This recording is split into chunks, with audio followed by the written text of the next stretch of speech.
up to your knees in love. There's a tree house in the meadow below the mountain peak, the perfect place for lovers when they play hide and seek. There's a covered bridge at Cripple Creek where the horses always stop. Between the tree house and the covered bridge, that's how Mom won Pop by making love in the country where skies are blue. All you'll be dreaming of are the birds and the bees and the flowers and the trees till you're up to your knees in love. There are roses on the trellis and the scent of new mown hay. The clinging vine is jealous on the fence across the way. There's a great big yellow moon above and a breeze to sing a song. Between the roses and the yellow moon, a fella can't go wrong if he makes love in the country where skies are blue. All you'll be dreaming of are the birds and the bees and the flowers and the trees till you're up to your knees in love.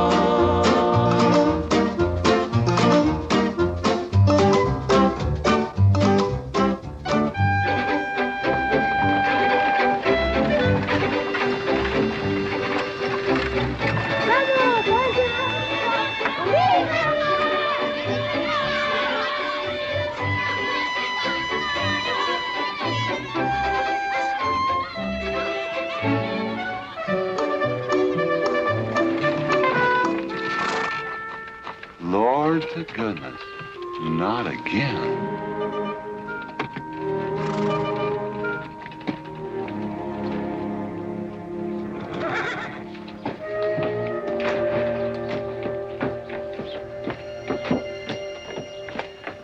Howdy, Drago. Morning, Curly.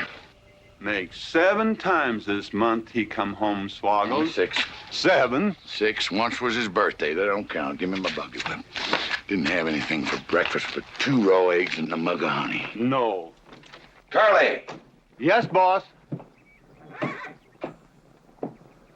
don't say it's a fine morning or I'll shoot you. Get out of here, Bunyan. Good morning. Morning. Carlos, what are you doing up there? I hope I get it this time, Mr. McLintock. My brothers, they got the big hats already.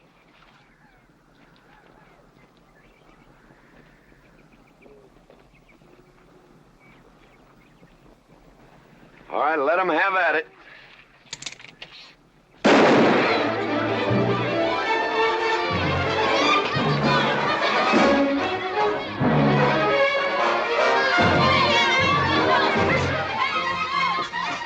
Get over it. Did you let me drive? You promised me you would sometime. No, yeah. Boss, you better watch that turn onto the road. You're gonna kill both of us one of these days. Thank you, Mr. Boss.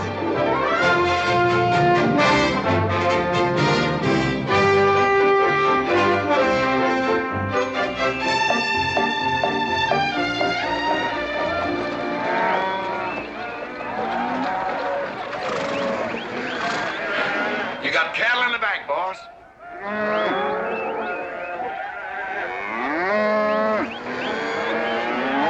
Yeah. Give it up, yeah.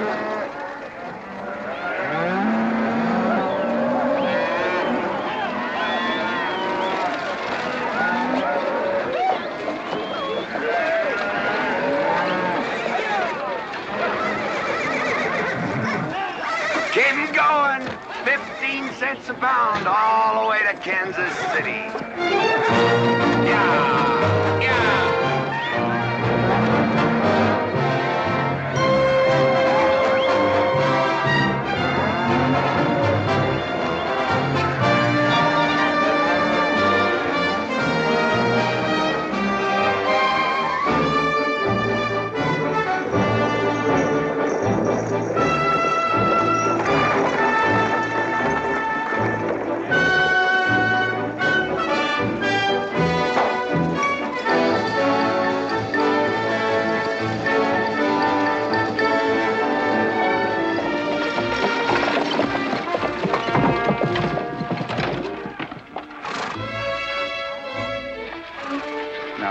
there's one old pensioner I wished you'd pass up.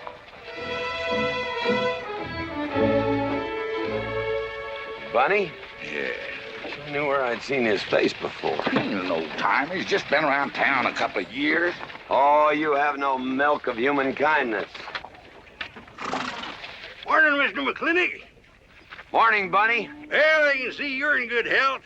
Never felt better. Contrary to what you may hear. Me, my kidneys ain't what they used to be, and my liver's been leaving me bilious. Drago? Yeah.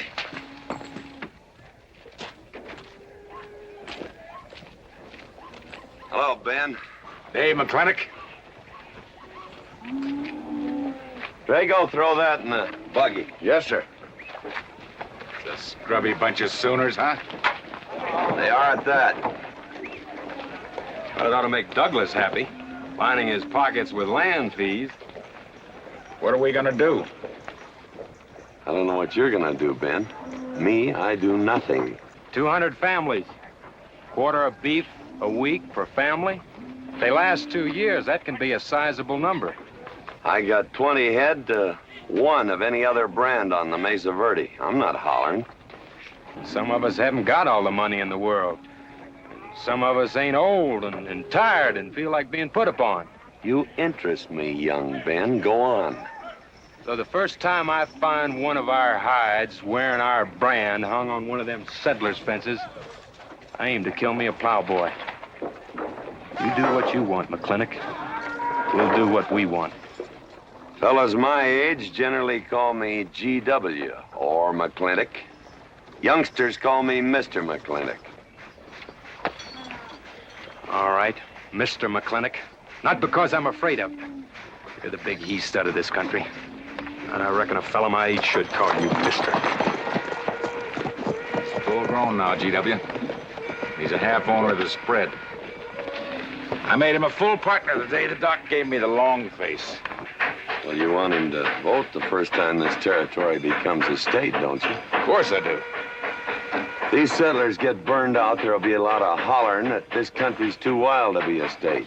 And we'll go on being a territory some more, with a lot of political appointees running it according to what they learned in some college where they think that cows are something you milk, Indians are something in front of a cigar store. I'm looking to you to hold young Ben down. I'll do what I can. Come on over to the house once in a while. We'll rack up a few hands of stud. GW, that'll be just fine.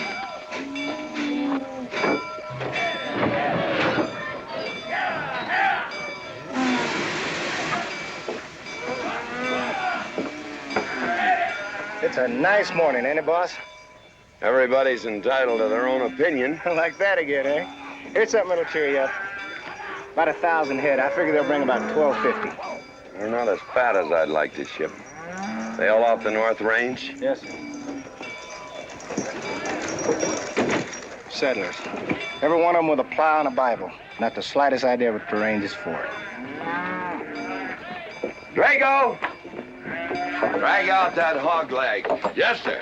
Give me some attention. Yeah! People! People! People! People!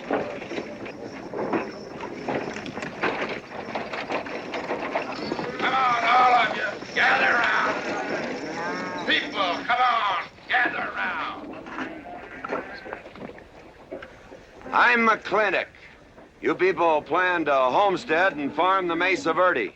Yes, sir. The government give us each 160 acres. The government never gave anybody anything. Some years back, a lot like you came in. You had a pretty good first year, good summer, easy winter. But the next year, the last rain was in February. And by June, even the jackrabbits had sense enough to get off the mesa. Folks, do you know who that is? That's McLintock. George Washington McLintock. I told him that, Douglas. He controls the water rights on 200 square miles of range. You know that lumber you got? It came from his land. Cut by his loggers and milled in his mills. Douglas, I come close to killing you a couple of times when we were younger. Saddens me I didn't. Can you imagine a man who owns all that? Oh, and mines too, I forgot to mention them. All that. And he's begrudging poor people a measly 160 acres. That right, Mr. McLintock? You begrudge us a little free land? There's no such thing as free land. If you make these homesteads go, you'll have earned every acre of it. But you just can't make them go on the Mesa Verde. God made that country for buffalo. Serves pretty well for cattle. But it hates the plow. And even the government should know that you can't farm 6,000 feet above sea level. Any trouble, Mr. McLintock? No trouble, Jeff.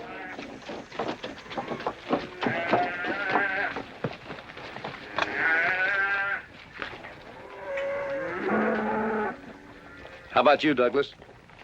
Douglas? Just plain Douglas, eh? And you call him Mr. McLintock. Why? Well, Douglas, I guess it's because he earned it.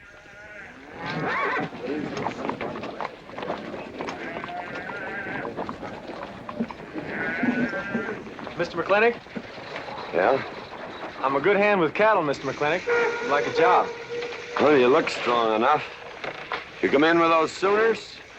Well, yes, sir, but we don't have a homestead and... Can't use you.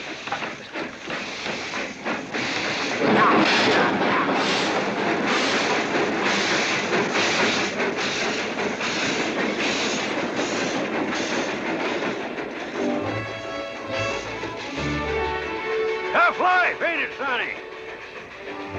Hell, ain't much future in being a farmer around these parts.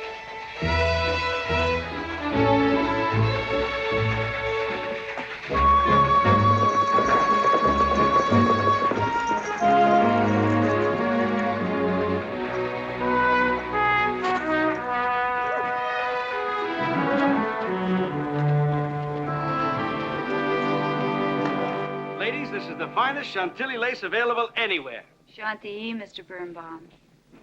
Well, believe me, it's the best. Oh, excuse me, please. Look around. Take your time. Drago, I got 1,000 Havana cigars and 12 of those hats for you over there. Them 12 big hats ain't gonna last long the way some folks have been dipping into that red eye these days. Uh-oh. Good morning, GW. Good morning. I stole some stick candy. Please, help yourself. Come on in. Davy, you can forget about saddling up the horse. Come in here. Problem? Yes. Well, if I were blacks, I'd move Queen's Bishop to King 4. Yeah, you might be right. You know, I was just starting to work this out when the letter came. Letter? It was... What happened? Don't you want me... Morning, Mr. McLintock. Morning, Davy. You being here saved me a trip. Oh, that hat and suit of clothes you picked out for my birthday? Well, instead of this cowboy hat, I'd like to have this one. If it's, all right with you, sir. Well, it's all right with me, Davy. Of course, that looks like the kind of a hat a fella'd wear down Main Street to start a fight. Oh, I don't need a city hat for that. All I have to do is walk down the street and some wiseacre will call me an Indian, and just like that, the fight's on. Davy, the letter, it's for you. And you are an Indian. Yes, I know I'm an Indian. But I'm also the fastest runner in town. I've got a college education, and I'm the railroad telegrapher. But does anybody say, hello, college man, or hello, runner, or hello, telegrapher? No, not even hello, knothead. Davy. It's always, let the Indian do it. Will you go out in the store and help the ladies? All right. I'm also bookkeeper, part-time clerk. Always let the Indian do it. The lady brought that out here this morning, asked for it to be taken out to the home ranch for you. Handsome lady, kind of tall with red hair. Called me Mr. Birnbaum, just as if she'd never seen me before, and as if that veil that covered her face would keep me from recognizing her. I thought she was in New York or Europe or someplace. So did I. Jake, you better throw on a couple extra cases of the boss's favorite bourbon. That stuff sure gets used up fast out at our place. Which reminds me, you better start tapering off. Catherine's in town. Katie?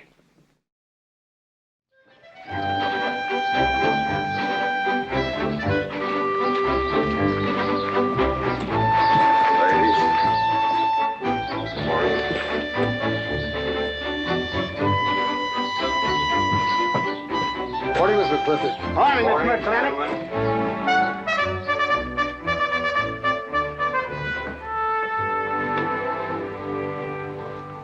Good morning. Hello, morning, Mac. Darling. Fauntleroy, Morning, GW. what are you doing in here? Why aren't you out at the desk? Helping out the bartender. Yeah, I see a busy day. Give me the key to room 17. What? 17, and don't advertise it. Here they come, Mr. McLintock.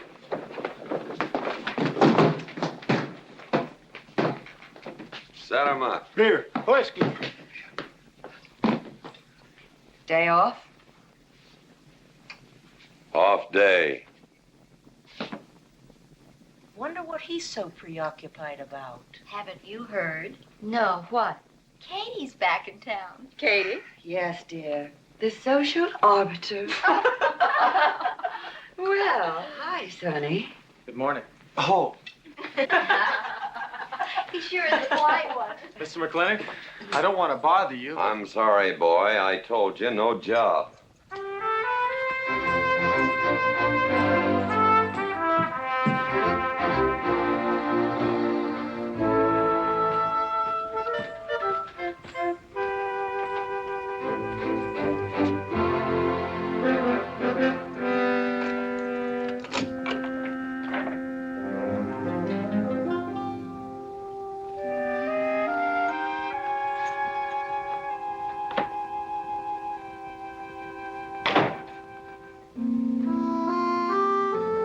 Catherine? George Washington McLintock.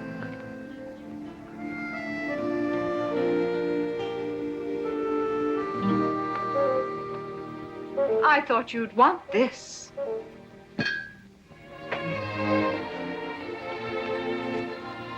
First dig of the spur. But who am I to upset your plans? But you feel kind of silly. I never feel silly. It's because you have no sense of humor. Why couldn't we sit down in the hotel dining room and talk about whatever it is you want to talk about? Or why couldn't you just come over to the house? And have everybody know that we're meeting. Everybody knows, and what's the difference? We're married. And that is something I should like to change.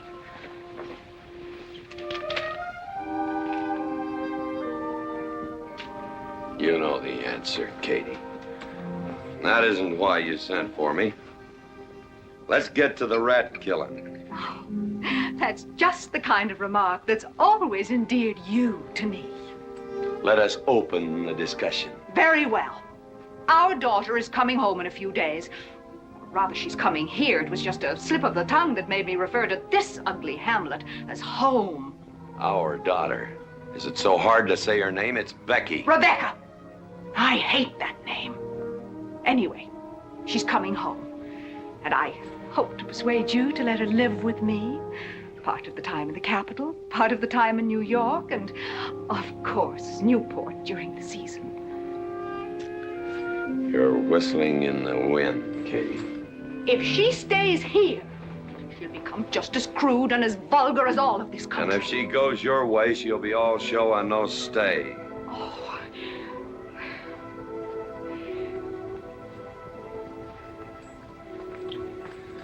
No go, Kate. I hate you.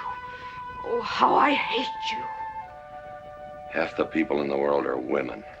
Why does it have to be you that stirs me? Animal. That's the story. I saw your picture in the paper at the governor's ball. You were dancing with the governor. At least he's a gentleman. I doubt that. You have to be a man first before you're a gentleman. He misses on both counts.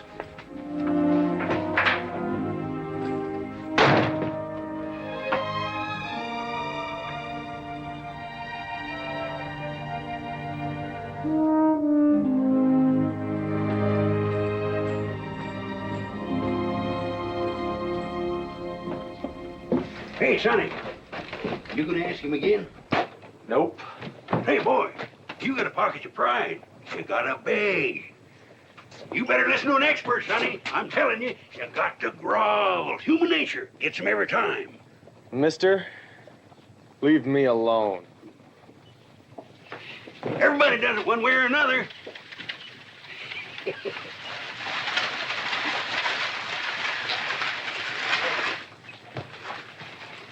About that job, Mr. McLintock. I already told you, son, I've got no need for farmers or use for them.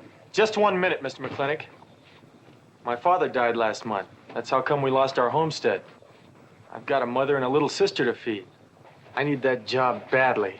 What's your name? Devlin Warren. Well, you got a job, son. See my home ranch foreman. He's over at the corral.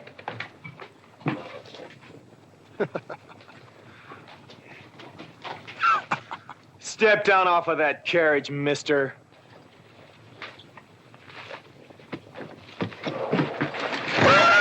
Hold that hog leg. I've been punched many a time in my life, but never for hiring anybody. I don't know what to say. Never begged before. Turn my stomach. I suppose I should have been grateful you gave me the job. Gave? Boy, you got it all wrong. I don't give jobs, I hire men. You intend to give this man a full day's work, don't you, boy? You mean you're still hiring me, Mr. McLintock? Well, yes, sir. I mean, I'll certainly deliver a fair day's work. For that, I'll pay you a fair day's wage. You won't give me anything, and I won't give you anything. We both hold up our heads. Where do you live? The settlers' encampment, down by the mine. That's your plug? Yes, sir. Well, hop on him, and we'll go get your gear.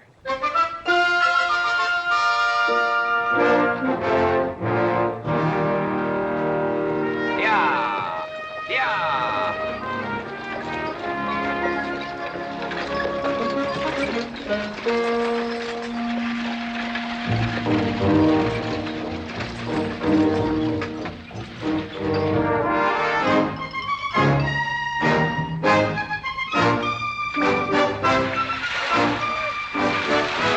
Morning, Mr. McLintock. Morning, Mr. Poorboy.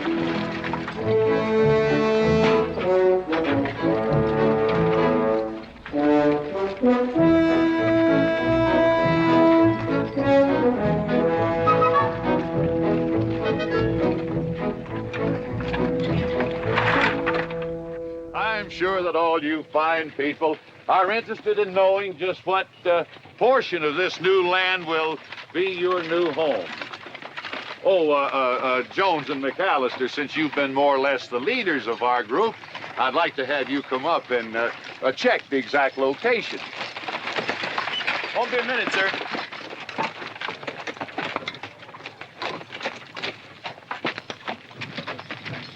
Go after that boy and give him $30. Tell him McLintock pays these riders a month in advance. From the looks of things, they could sure use it, too. Oh, Mom? It's Mr. Drago.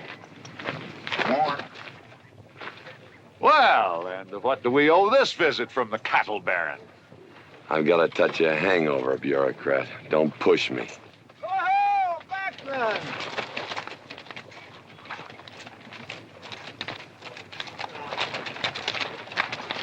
Say, those are Indians. Are there Indians in this homestead land? Friendly Indians, my boy. Oh, McLaglen!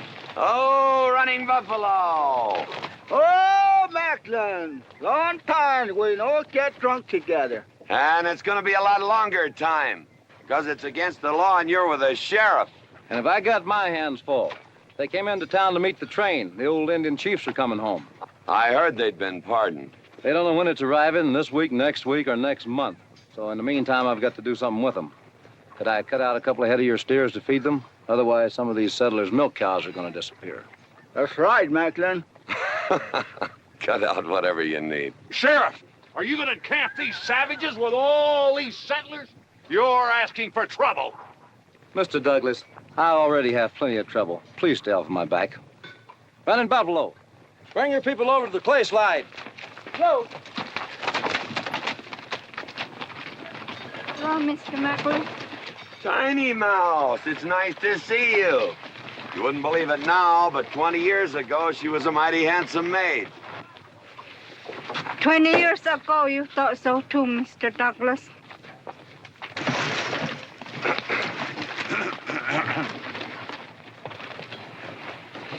It was just like this. I had a dead beat on old running buffalo, and my sharp 50 caliber misfired. That's back in that trouble in the 40s. Remember? I remember. Hey, you want to tell you something come directly from heaven? No.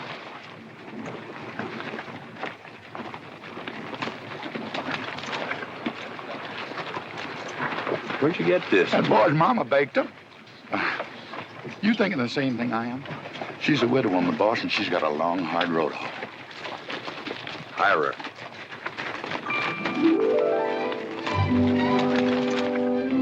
I always said you had a heap of sense. Mr. McLintock, this is my mother. Your mother? And my sister. Pleased to meet you, Mr. McLintock. Ma'am, this here's my boss, and he has few choice words to say about your biscuits. Yes, Mr. McLintock? Well, they're great.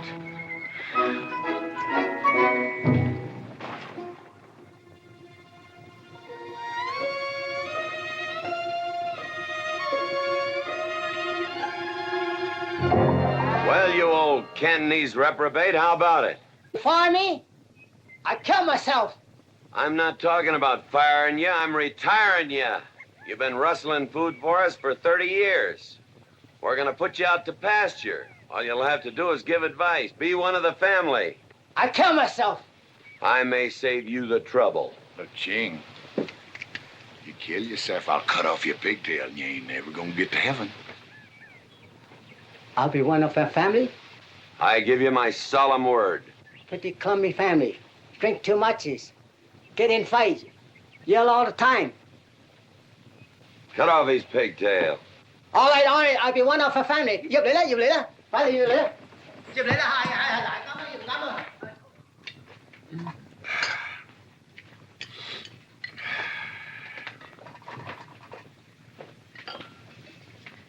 I hope everything is satisfactory. This is such a big house, it'll take me a while to get used to things. Now, please don't hesitate to tell me if anything is wrong. No bird's nest soup. Otherwise, just fine. Everything on nicely, finally. ma'am? Best apple pie I ever had. Curly's right, ma'am. Hated to leave that last bite. Shall we celebrate with a drink? Carlos, come in and help me with the dishes. Alice, you want to help too? Yes, Jacob. All right, pitch in. Now, I'll wash and you kids can dry. Is that good here?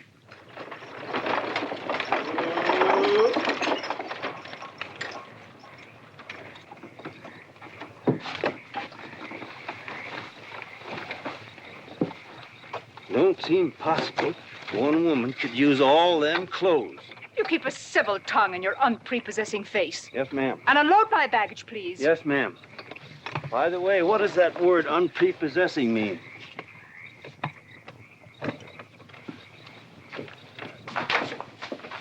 Miss McLintock. Oh, hello, Carlos. Run and help the driver with my luggage. I couldn't trust anyone else in this house to do anything correctly. Luggage? Give him a hand, Curly. Yes, boss. Mr. McLintock? Are you moving back in? Yes, but nothing has changed except my place of residence. And I'd be willing to put up with savages rather than be denied the company of my daughter. And I'm proving that by moving in here. Mr. McLintock, since it's my first day, would you excuse me if I, Go ahead. Oh, Catherine, this is Dev Warren. He joined the outfit today. Please, ma'am. Thank you. Well, how refreshing. A polite young man here. Where did he come from? He's a farmer. A farmer? Well, I'll be doggone. Kate, welcome home. What on earth are you doing in that idiotic-looking outfit? And don't you dare call me Kate. That's my butling suit. I'm butling for the boss. And I'm sorry, Catherine. That Kate kind of slipped out from the times I remembered you as being nice people. Oh. Are you going to stand there with that stupid look on your face while the hired help insults your wife? He's just ignorant. He doesn't know any better than to tell the truth. And I can't help this stupid look. I started acquiring it as you gained in social prominence. Mrs. McLintock, where do you want I should What? Put him in the master bedroom. Yes. But move Mr. McLintock's things into another room. Oh, the one back of the stairs would be best so that he can't wake up the entire household when he comes home every night. Just before daybreak. Yes, ma'am. Oh, excuse me. Here's your cigars, Mr. McLintock. I am Mrs. McLintock. Kate, Catherine, this is the cook. This is the lady does the cooking for us. Mrs. Warren, Mrs. McLintock. How do you do?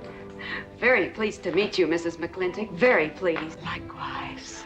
You see, I just came to work here today, and I guess I jumped to the conclusion that this was a bachelor's household. It is, and then again it isn't. I will explain so everything will be quite clear, Mrs. Wallace. Mrs. Warren. Mrs. Warren, it has been a bachelor's household for quite some time. And it will be again just as soon as I am out of here, which will be as quickly as I can make arrangements to take my daughter back east with me. You see, she's coming home from school in a few days, and then we'll be off together, and you can return to conducting yourself as you consider proper in a bachelor's household. Katie! Shut up! Until then, I am mistress in this house, and I will give the orders. I want my breakfast served in bed. Let her. Ain't you gonna say nothing, boss? Breakfast in bed. No. 1 poached egg, tea, toast. Oh, GW. As soon as my things are put away, I want to talk to you about Rebecca. Yes, Mrs. McLintock. Indeed, Mrs. McLintock. Of course, Mrs. McLintock. The toast, lightly browned and unbuttered. Of course, ma'am. Wait a minute now, boss. Where do you think you're going? I just remembered I got a date. But she said she wanted to have a talk with you. I heard.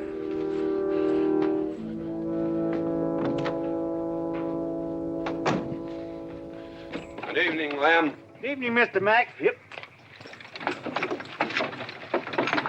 Say, Mr. Mac, what does unprepossessing mean? I was called that once, Lem. Looked it up in the dictionary. It's best you don't know what it means. Uh-huh. Thank you. You up?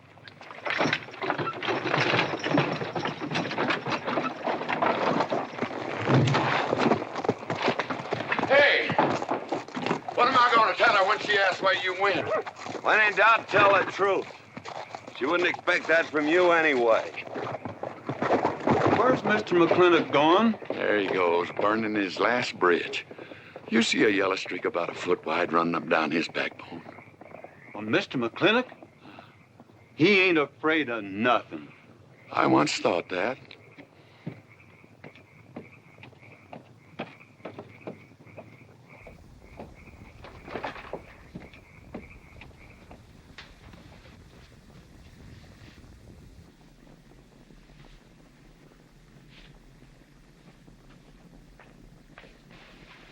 Drago? Yes, ma'am. Was that, He took off, lit out. I told him I wanted to talk to him. Ma'am, I was standing right over here when you said it, and I was standing right out there on those front steps when he walked up to a horse, grabbed a hunk of mane, stepped up on him, and sunk spur. Where did he go? Last time I saw him, he's going east. But you know him, he's liable to go north, south, or west.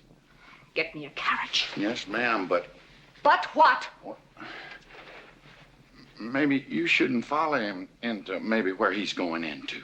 What does that mean? I don't know, but I wish I hadn't said it. I'll just get the carriage. Yes, ma'am. What happened? Get the brooch. Baruch? Hitch it up. She wants to go to town. But Mr. McLintock never said anything to me about it. Look, young fella, I'm the ramrod around this place, and you better start giving me a yes, sir. You're gonna get the roof of this house pulled down on your head. Yes, sir. Hello, Davy. Hi, Mr. McLintock. New broom, eh? Big clean. Hello, Bunny. How is everything? Oh, fine, fine, Mr. McLintock. I'll get you next time.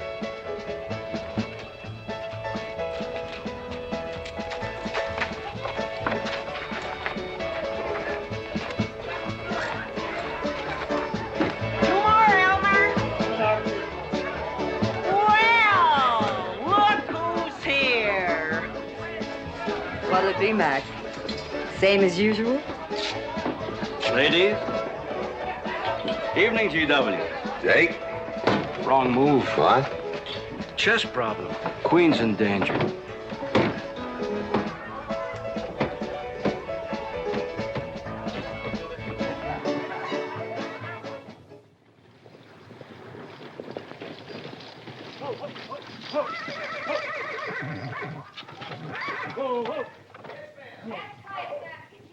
I suppose you can do that.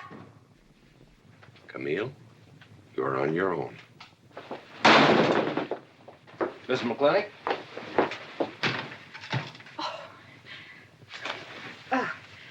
I'm Camille. Camille Reedbottom. I'm learning the game of chess. Thought it would give me something to pass the time. See, I have nothing to do all day long, and I just remembered something.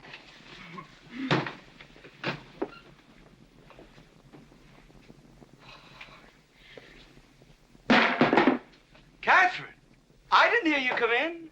Mr. McLintock, I told you that I wanted to talk to you. Not now. Could I get your glass of sherry, Catherine? Oh, thank you, Mr. Birnbaum. I could use one. I came into town behind a runaway team. Drago never could handle horses. It was that young man whose mother pretends to be your cook. Catherine, your wine. Oh, thank you, Mr. Birnbaum.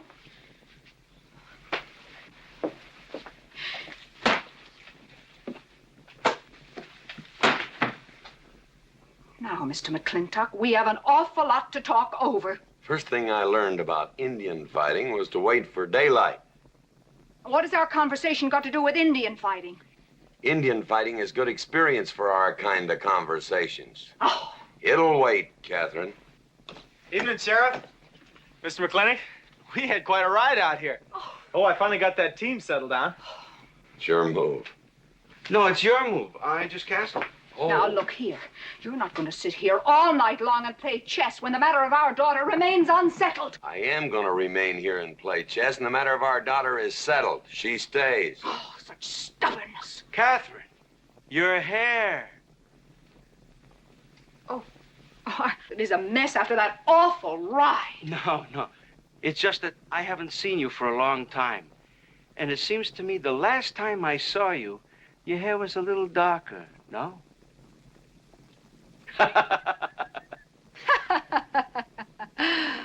It's a funny thing that tricks a man's memory will play, huh? Mr. Birnbaum, I think that you've completely lost your mind. You have done something to your hair. I have not. If I had, it'd be none of your business. I'm certainly not going to put myself in the place of those blondine trollops that you seem to prefer. Take it. Huh? Oh. Fill it. Oh.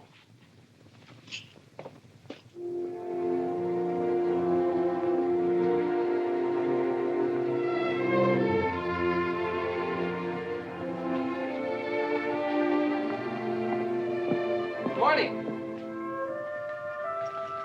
You fellas still at it all night? McLintock never quits. But a Birnbaum has to. Besides, the game is over. You got me. Oh, no, Mr. Birnbaum. You still got a good game. Oh, you play chess? Please, take them.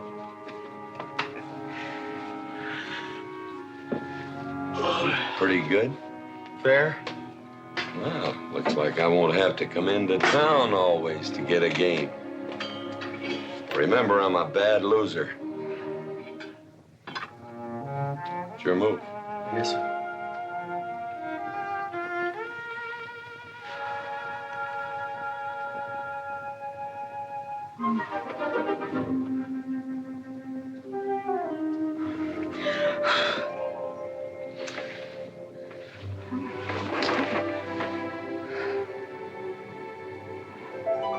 Good morning.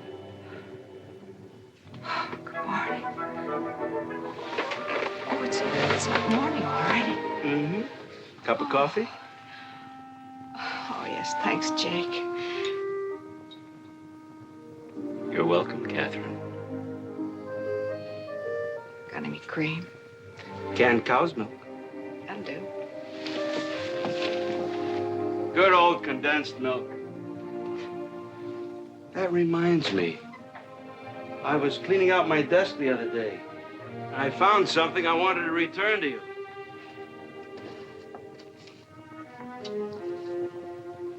Here it is.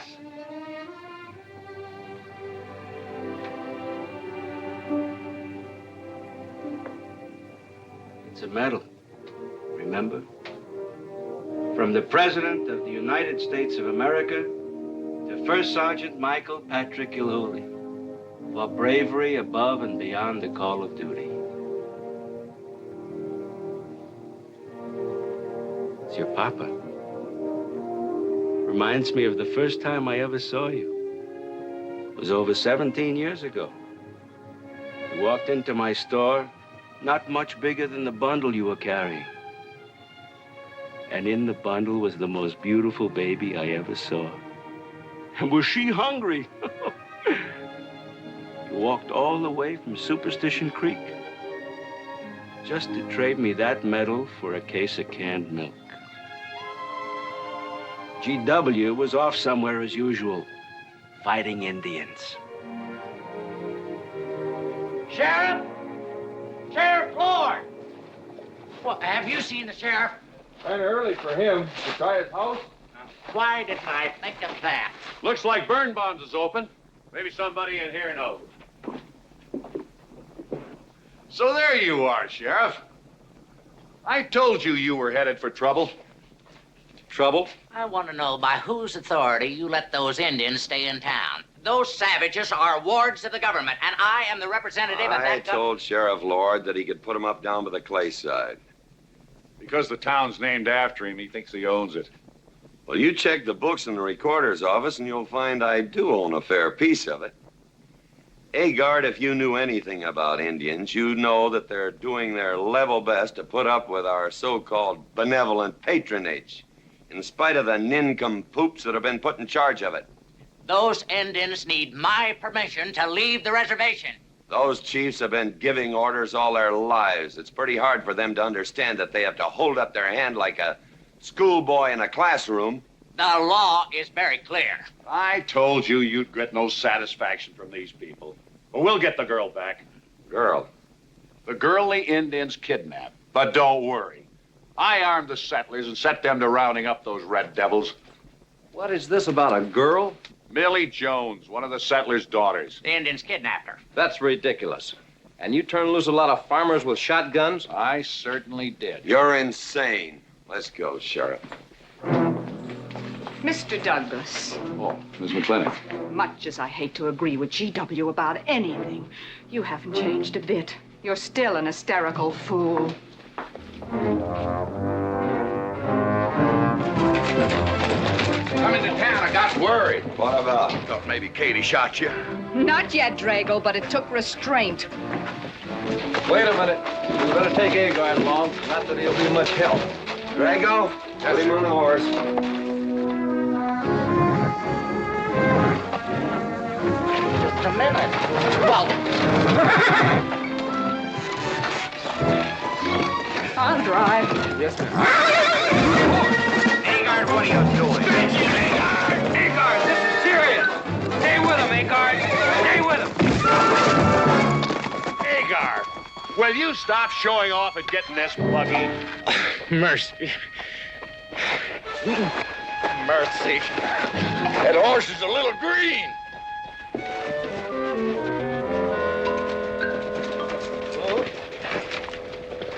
Let's go. yeah.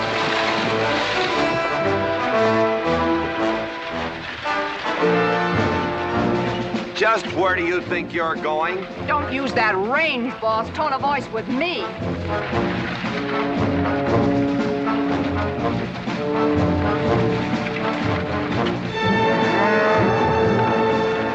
Carter! Headed for Mr. Poorboy's mine. Mount up some riders. Right, boss. You heard the man. I don't like it, Mr. McLintock. I don't like it one bit. What don't you like? They're planning to hang an Indian.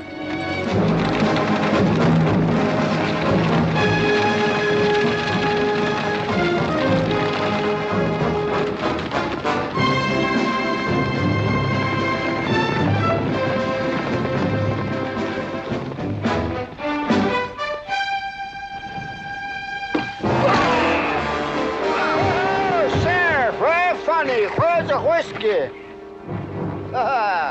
Hold that! Not so fast, Mr. Boss of the whole country. Unless you want to wear a big hole in your middle. How long is GW going to let that cheechawker push him around? That cheechawker has a sawed-off shotgun.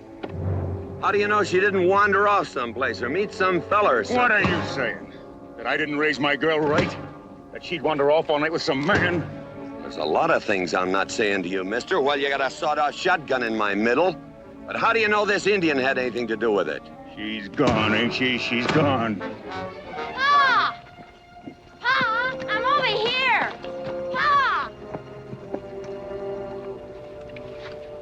Been looking for me, Pa? Where you been, gal?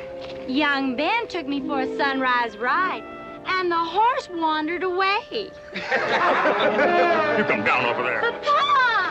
She's telling the truth, Mr. McLintock. We wasn't doing nothing. Well, that's not important right now. The important thing is that you don't draw that hog leg, or this'll be worse than Dodge City on Saturday night. You get on, back to the wagon. I'll tend to you later. Now for this young whippersnapper. Now, no harm has been done. And young Ben here is one of the nicest boys in the territory, so just put down that shotgun and I'll let's teach forget him to fool with Mike. Now, we'll all calm down. Boss, he's just a little excited. I know. I'm going to use good judgment. I haven't lost my temper in 40 years. But, Pilgrim, you caused a lot of trouble this morning. Might have got somebody killed. And somebody ought to belt you in the mouth. But I won't. I won't. The hell I will.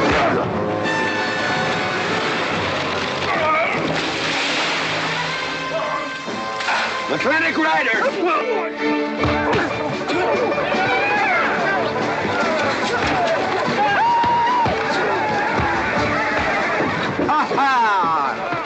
Oh, Markland! Hey, Buster! Remember me?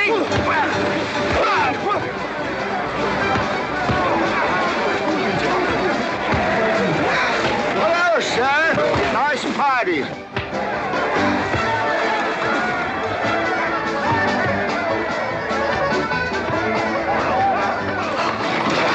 Do you think you ought to? I ought to what?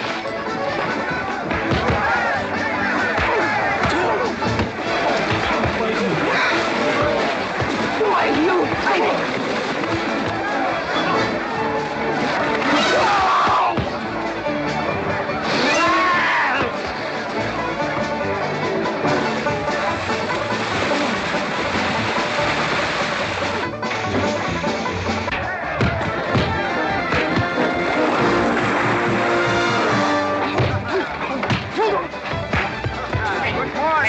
I want to work with you. Hey, just a minute. What are you doing? My glasses. Hey, now stop this or you'll be sorry.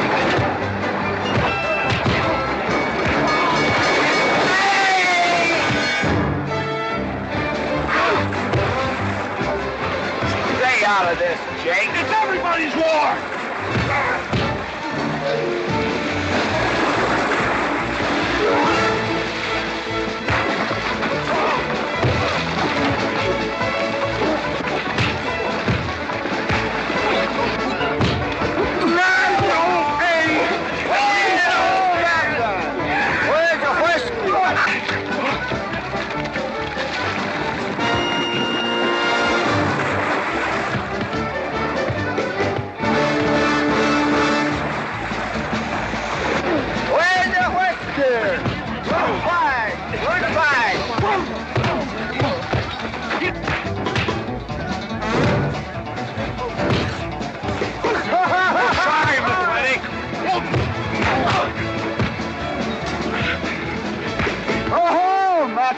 Thanks. Ha-ha! It's very funny. Yeah, very funny.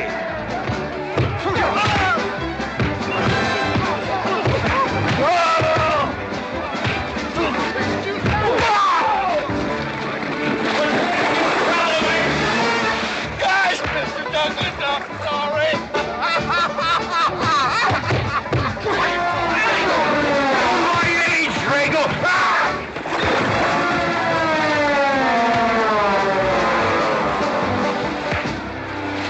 Hey!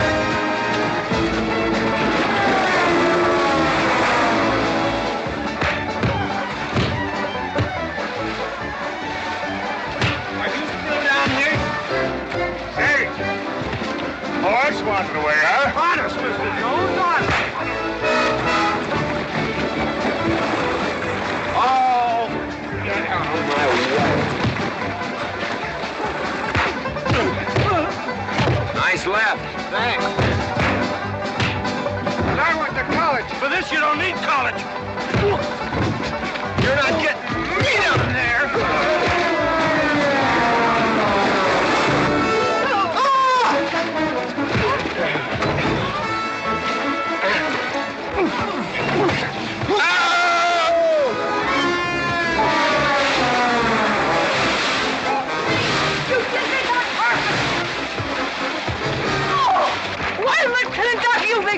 Good morning to you, Mrs. McLintock. Buddy, you big...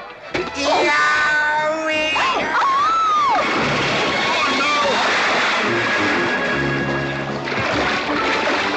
G.W. McLintock, you make me clumsy. Well, it's pretty hard to control yourself.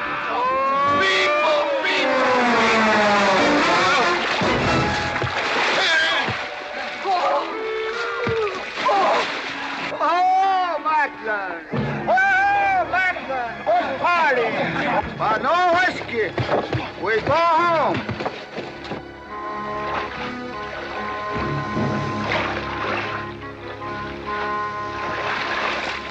You and your friends! Well, we at least saved your hat.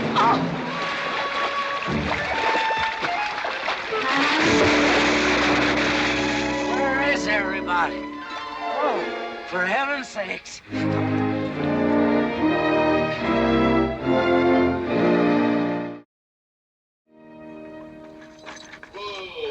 Drago, will you never learn how to handle a team? Yes, ma'am, I'll sure try. I'll tell you that now. Try me, family. You want to lose your pigtail? I lose face.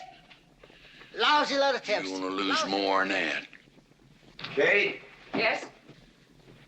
we could be a big help to one another. Like what, may I ask? Well, we could wash the mud off of each other. We used to have quite good times doing that sort of thing. There are a lot of things we used to do. Good night, Mr. McLintock.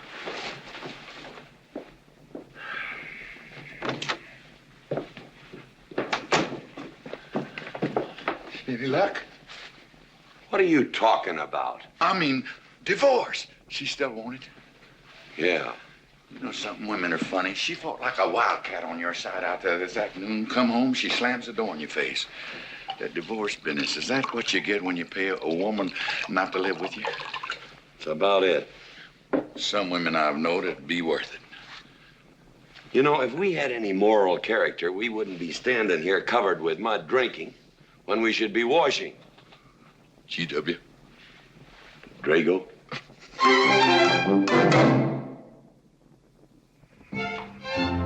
Miss Warren, these biscuits. Oh, thank you, Drago.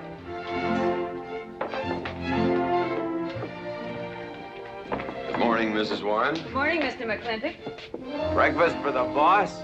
If that's the way you want it, Mr. McLintock.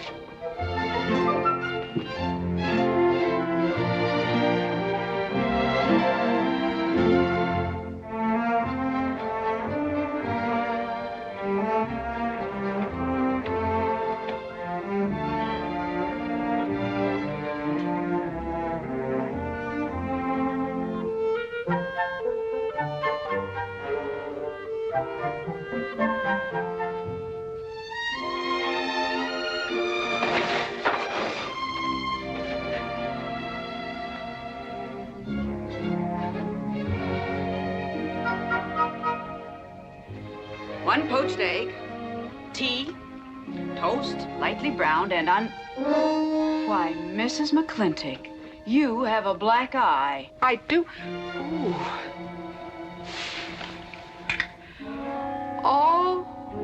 Oh, and Becky's coming home today. And that's not all. There's a little something we'd better get settled. There are no men listening now, so we can be ourselves. Oh, sure, I let you get away with all that guff the other night. But now that we're alone... When I want the opinion of the hired help, I'll ask for it. You know, you could wind up with 2 black eyes. What? Oh, I realize you had to put on that big act. We always have to just before we get ready to forgive them. Generally for something they haven't done. But you and I both know that's just to keep them from getting the idea they run things. McLintock give you that black eye? No. Nobody gave it to me. I won it.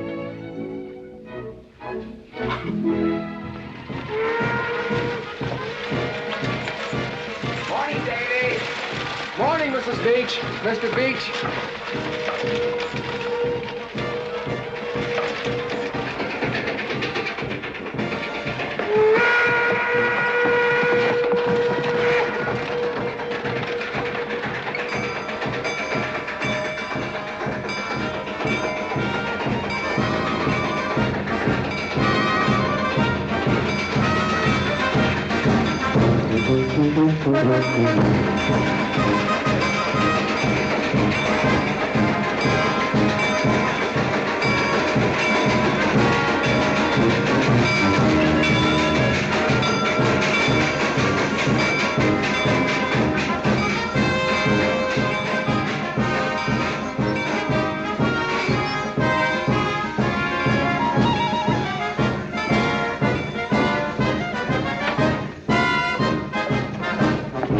Why, Miss Becky, welcome home.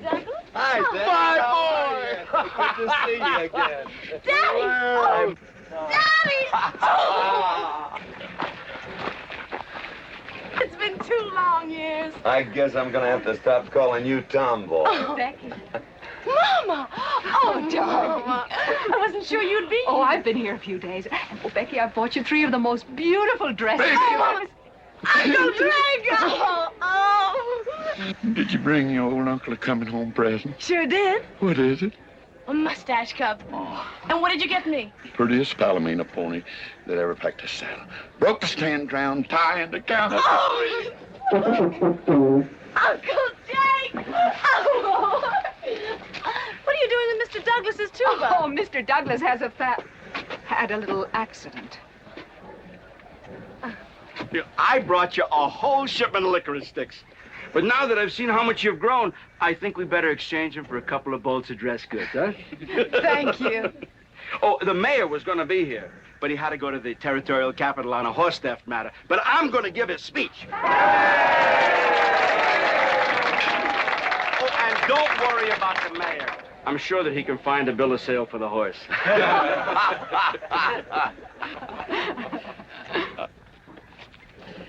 Ladies and gentlemen, we are here to welcome the fairest... What am I doing?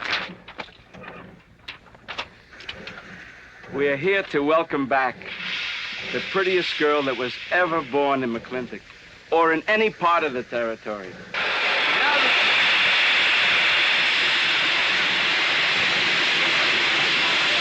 Hey, Davy! Yeah? Got something for you. Yard master up at the junction told me to let him ride, so I locked him in here.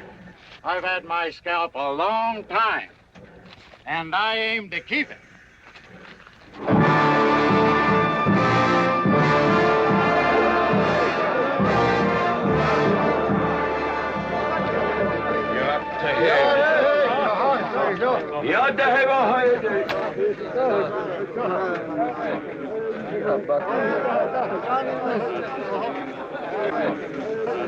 And now she's come back to us.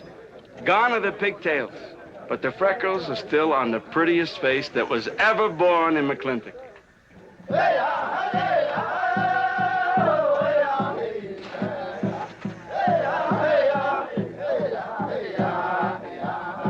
Hey, that's Puma. And it's true. The government did turn them loose. Good old Puma. I'll never forget when he brought G.W. home. Your father had a hole in his chest and 104 fever. Of course, they weren't very mannerly about it. He came past the house at a high lope and threw him on the doorstep. And you do remember them good old days, don't you, Katie? Catherine.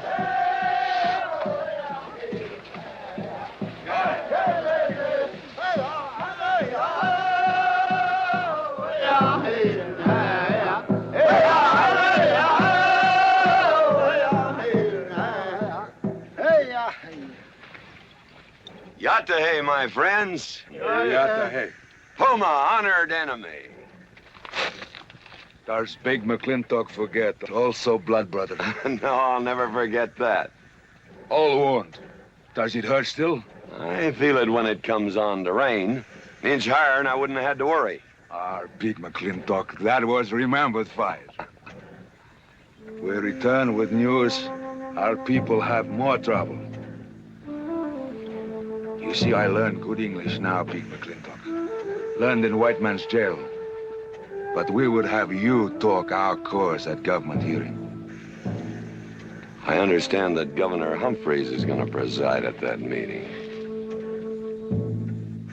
Yes, Puma, I'll translate your wishes. Mr. McLintock, could I impose upon you to use your Comanche to tell these Puma chiefs... is chief of the Comanches, and he speaks English very well.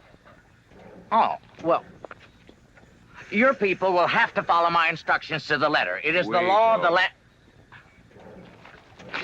Well, now, just a minute. Well, for heaven's sakes. You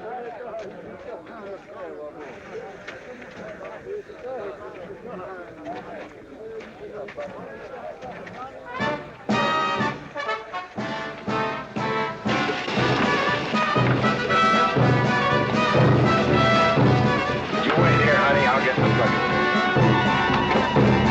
Go to the McLintock party? Surely. Will I see you there, Beth? Of course, Davy, and you can have the first name. Sis? Don't want any sister of mine talking to strangers. Davy's not a stranger. He clerks in Birnbaum. He's an Indian.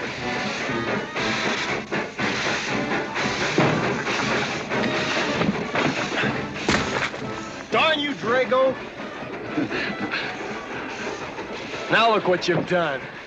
Baby, this is Devlin Warren. He works for you, Papa. Dev, this is Miss Becky McLintock. Those are my things.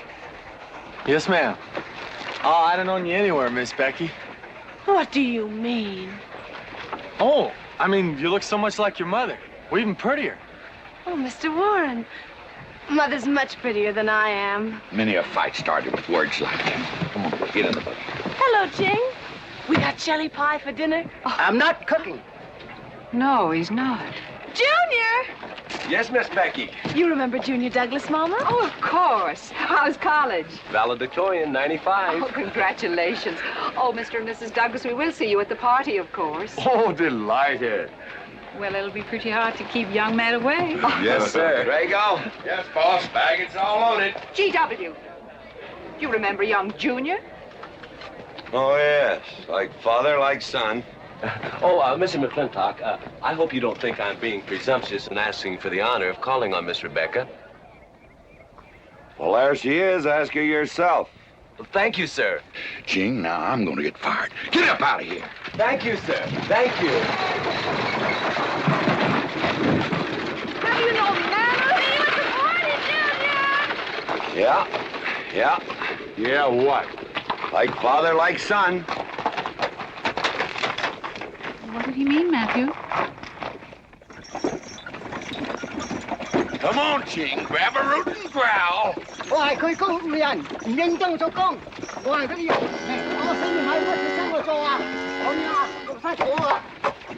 you're doing a good job, Miss McLintock. Thank you, Miss Flora. Deb, when you're finished there, go over and help Drago with the beer cakes. Yes, Mom. Deb, could you come and help me a minute?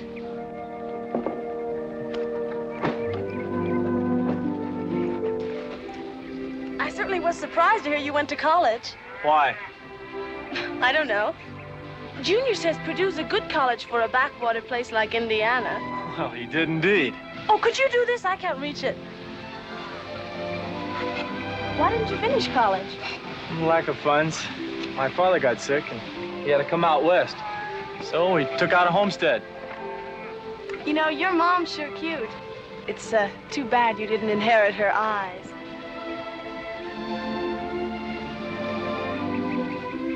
Well, you'd been lucky if you'd inherited a few things from your father. Oh, really? For instance? There's common sense, for instance. Common sense? Yeah. You don't see him being fooled by some dude like Junior Douglas. Junior's not a dude. He's nifty. This needs a woman's touch. And besides, he got a letter at college. What sport? Glee club. Very strenuous. Don't you dare hug me! Oh! I have no intention of hugging you.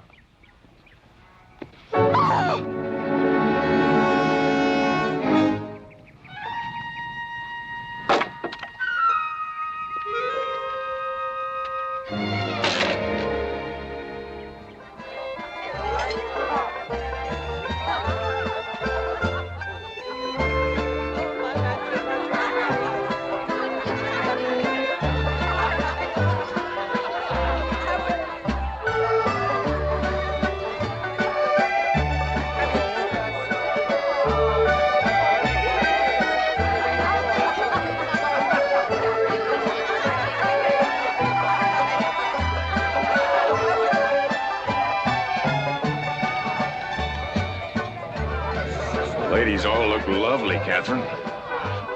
You know, this is a real fine party. Oh, thank you, Ben. Of course, we had to invite everybody. Just everybody.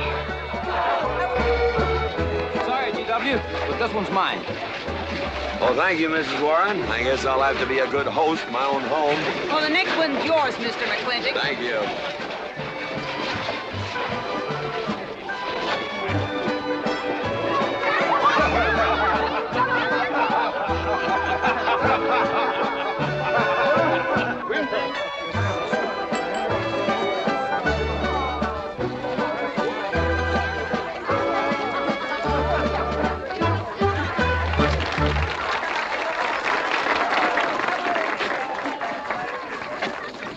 Drago, go and do what I told you to do. Oh, Katie. Catherine, and do as you're told. Oh, Drago, do this. Drago, do that. Yeah! People! This Douglas feller. Drago! Yes, ma'am. Matt Douglas, Jr. is going to bring you folks some of the latest terpsichorean dance steps, brand new, brought by him directly from New York City. All right, Mr. Fiddler.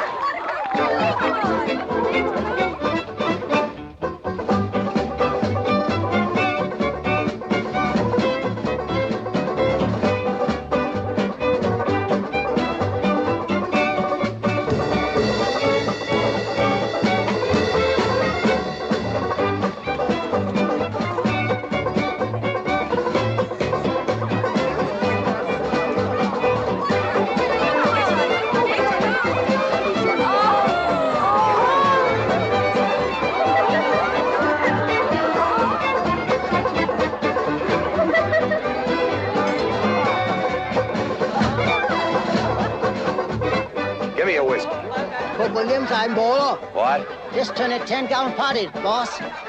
We'll run out of whiskey. Well, I can take care of that, Chief.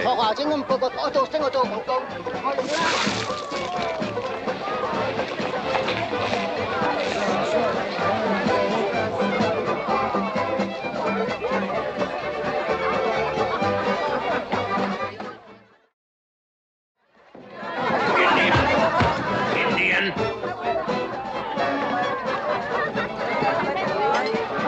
And you still got any ideas about asking my sister to dance? Get up and we can do this all over again. Yes! That's enough. You fought it. It's all over. Quit butting in, Birnbaum. He's a hired man, not your son. Look, you fought him fair and square. I don't think it was so fair and square. Well, you want to take up where he left off? If I did, you wouldn't find it so easy.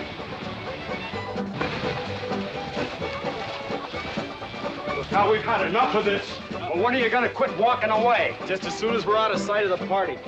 The lesson I learned back home, don't fight in front of women. Well, we're out of sight now. So we are.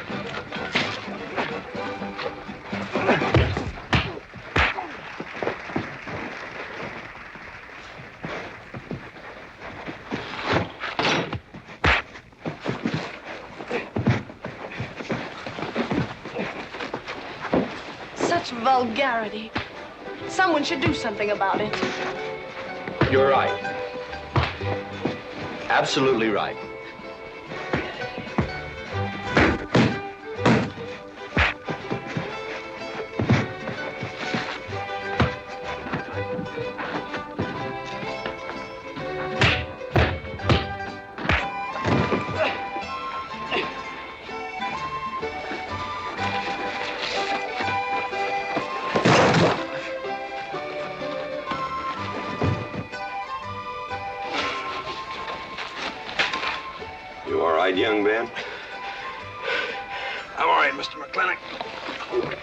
fancy fighting for a country boy.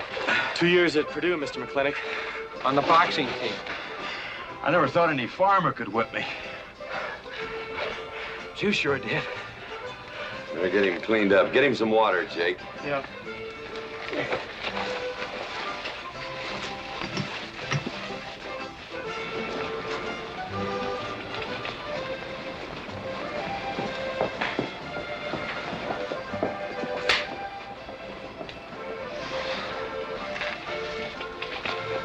Get yourself cleaned up. Go ask that girl for a dance. Who? Oh! Did I miss one? Oh. Where is he? I'll find him, that young whippersnapper. Trouble. Where is that farmer boy? Where is he? Where is he, G.W.? Oh, so you're the young farmer boy that whipped my nephew. Well, I'm Fauntleroy Sage, young Ben's uncle. Well, I'm no farmer, but if you're young Ben's uncle, yes, I whipped him. And you're intruding. What's intruding mean? Butting in. Oh, so he's insulting me. Well, then I got another reason for walloping him. Besides, on account of him thrashing my nephew, young Ben. Fauntleroy, you can't get mixed up in these youngsters' quarrel. Family honor. I can't have said a farmer whipped a sage. You're twice his size. Don't let that bother you, Mr. McLintock. Mr. Fauntleroy insists. I'll just have to teach him the same lesson.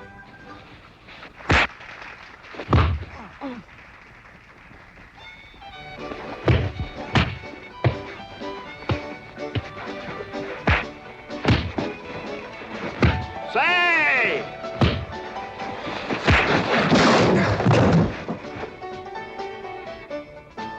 Sorry, young feller. Hate to have to do that, young fella. No hard feelings. Not yet. Not yet what? I mean, that isn't all. Now, wait a minute. Fauntleroy, we're gonna make this a fair fight. Of course we are. Of course we are, G.W. There'll be none of this. I wouldn't do that, G.W. You wouldn't do... No, I wouldn't do that. And Dev, I don't want you kicking Fauntleroy in the knee. He didn't do no such thing. And none of this nose twisting. He's all yours.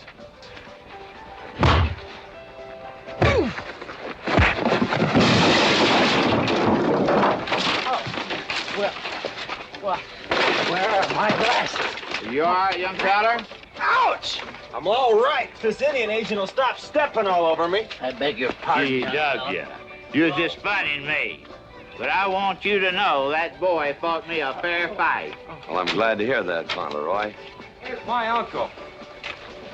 Fauntleroy, what have you been doing? I hope my uncle didn't bother anybody. No bother. I think we'd better join the ladies before they get curious. Drago. Fauntleroy, let's line them all up for a do-si-do. Jake, you think tincture of arnica would help? Could be. Used to help you. Gentlemen, to the medicine cabinet.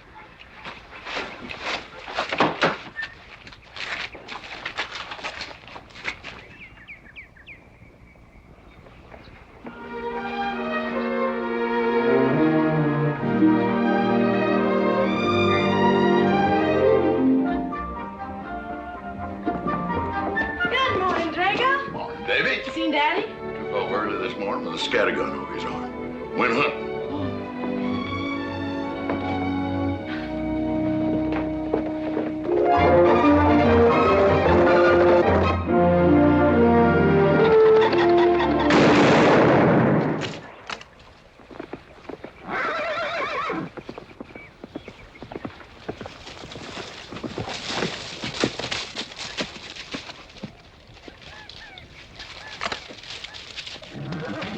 Morning, Daddy. Good afternoon. I'll get you out so early. There's something I have to get straight in my mind. Yeah? What? Mama.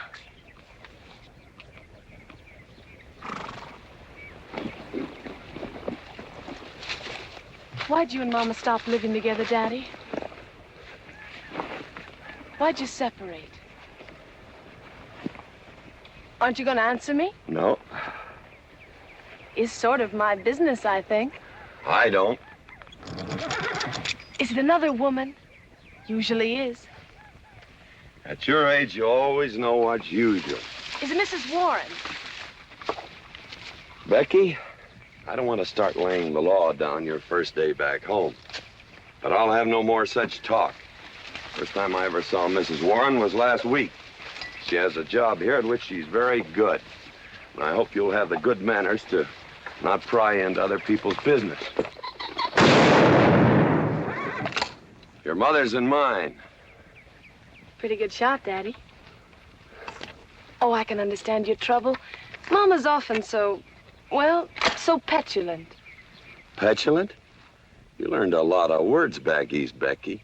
Wish to God they'd have taught you some meanings. You were only about 6 months old when your mother stayed alone with you in a sod hut under 8 foot of snow, while I moved the herd 300 miles south to try and save it. Saved about half of it. You were a little more than a year old at the time of the great Comanche raids. We stood off 500 Plains Indians for 9 days. Petulant, Becky? I think you better go on home. See that Ching gets those birds.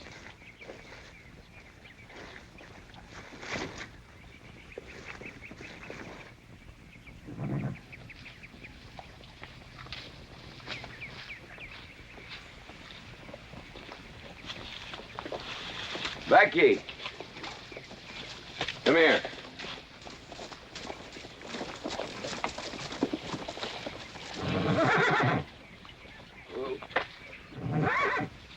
There's something I ought to tell you. I guess now's as good a time as any. You're gonna have every young buck west of the Missouri around here trying to marry you. Mostly because you're a handsome filly. But partly because I own everything in this country from here to there. They'll think you're gonna inherit it. Well, you're not. You're gonna leave most of it to, well, to the nation, really. For a park where no lumberman will cut down all the trees for houses with leaky roofs. Nobody will kill all the beaver for hats for dudes, nor murder the buffalo for robes. What I'm gonna give you is a 500-cow spread on the upper Green River. Now, that may not seem like much. It's more than we had, your mother and I. Some folks are gonna say I'm doing all this so I can sit up in the hereafter and look down on a park named after me. Or that I was disappointed in you. Didn't want you to get all that money. But the real reason, Becky, is because I love you. And I want you and some young man to have what I had. Because all the gold in the United States Treasury and all the harp music in heaven can't equal what happens between a man and a woman with all that growing together. I can't explain it any better than that.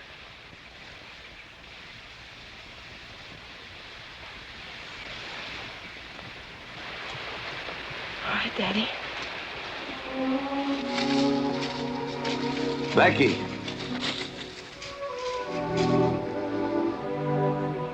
When you're as old as I am, you'll thank me for this. Daddy, I'm full grown. I wasn't worrying about me. I was thinking about you and Mama.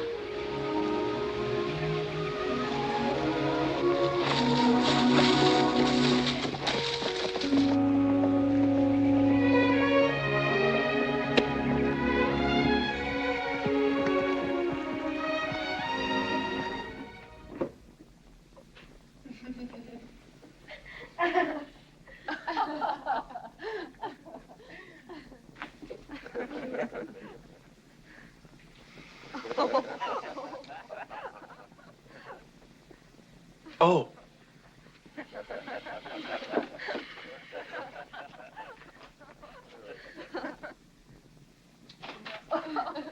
Well, sir, all 3 of them fell right out of the carriage. Well, it's getting rather late, Becky. It's bedtime. Oh, Mother. He brought this. He must have intended to use it. Oh, well. Sing us a song. Well, if you really want me to. Gosh, I haven't played in You quite know just right for me. Sure. It's the rage now. Oh. Oh. Dev, what are you doing? Oh. I just thought I'd get another cigar. Well, you've got one in your mouth and two burning in the tray. Not move. Fellas want me to play all the time. You're cuter than a baby steer and softer than a mouse's ear.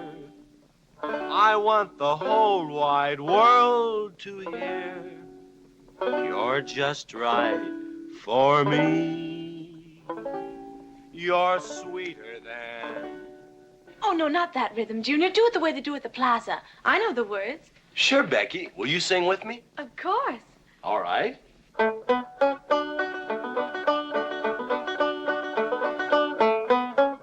love a man who's witty and smart and clever. It's your move. Oh. Oh, Deb, you're playing like an amateur. Let's call it an evening. I'd like to know where your mind is tonight. You're sweeter than the early spring or bluebells when they start to Pretty good. ring. You Voice like her make father. me feel like a king. You're just right for me. Sweeter than honey, finer than wine. I'm sure they found you on that honeysuckle vine. I would melt in your embrace. You disappear without a trace. To die like this is no disgrace. This is the time. This is the place for you. Just Right for me.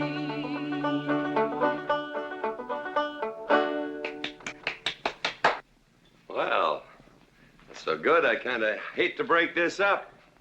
But if we're going to have that Indian hearing tomorrow morning...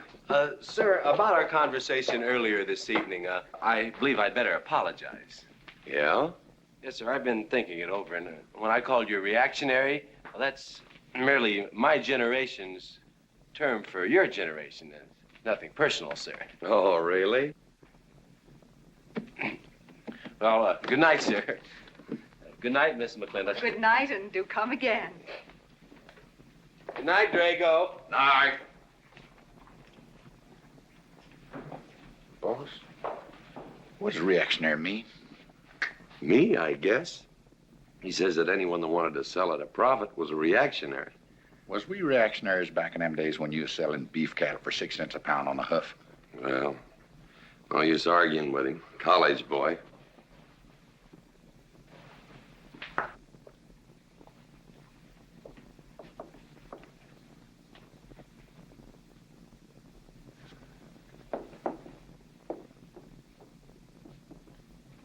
Devlin Warren, if you was my kind of man, you wouldn't let some dude walk off with the prettiest girl west of Denver without putting up some kind of fight. Does it show? Well, what can I do? I'm just one of her father's employees. I'm just a hired hand around here.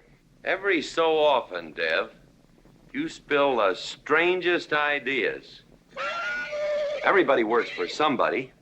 Me, I work for everybody in these United States that steps into a butcher's shop for a T-bone steak. And you work for me. There's not much difference. Daddy, the most terrible thing just happened. Junior's horse ran away. The one he rented at the livery stable. Tied up a rented horse by the reins. He's probably back in the stall by now. I think we could get Junior something that he can ride. What I'd rather do, Daddy, is drive Junior home in our barouche. It's a lovely evening, and I'm sure Uncle Drago wouldn't mind driving. I would, and I got the kind of manners don't keep me from saying so, just to be polite. I'll drive him home, Mr. McLintock. And you don't have to come, Miss Becky. I'll see that he gets home safely. I can take care of myself. You got yourself a foot, didn't you?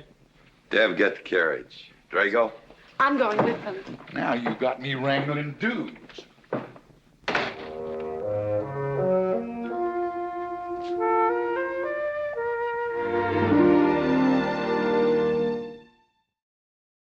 Start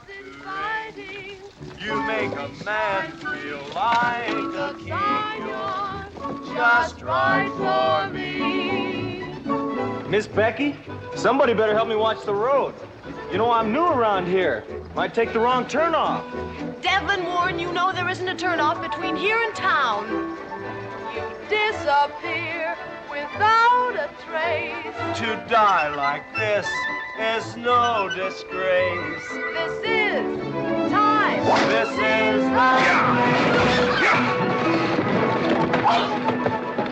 Devlin Warren, what are you trying to do? Kill us?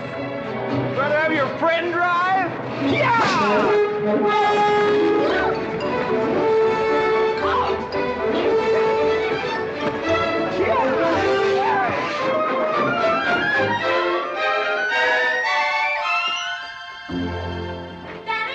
Daddy, I have never been so humiliated in my entire life. I said what I said, and I'll stand by it to the death. Shoot him, Daddy. Shoot him at once. Why? My honor is at stake. Well, now, Your Honor. Absolutely. He impugned my honor. Impugned? What does that mean? Slander. He slandered my honor. He did? I said what I said, and I'll stand by it to the death. He admits it, see? Shoot him. Well, what is he admitting to? Why, he called me a... I won't even repeat the word. I didn't necessarily call you anything, but I said what I said, and I'll stand by it to the death. Well, just for the tally books, what did you say? I said that any girl who would permit a man to kiss her before they're formally engaged is a trollop. He said it again. Shoot him. Now, hold on. No, don't hold on. If you're my father, if you love me, you'll shoot him. Well, I'm your father, and I sure love you. So? Oh, you shot him. You really shot him. Hey! He dies. If he dies, he'll be the first man ever killed with a blank cartridge. We use this to start the races on the 4th. Hey! I'm on fire! Oh, you poor dear. Poor dear? You'd have had me shot in cold blood. But it didn't happen. Yelling I insulted you and all. What you need is a good spanking. Dev! Daddy! Leave me out of this. Well, I think I'll give you what you deserve. You wouldn't dare! Oh, wouldn't I? You'll think next time before you have someone shot. And this kicking and yelling isn't gonna help you. Don't you! Oh, Daddy! Wait a minute! Daddy! Oh, Daddy, help me! Don't! Daddy, Lord, I hate you! Mommy! Oh, G.W., was that a shot?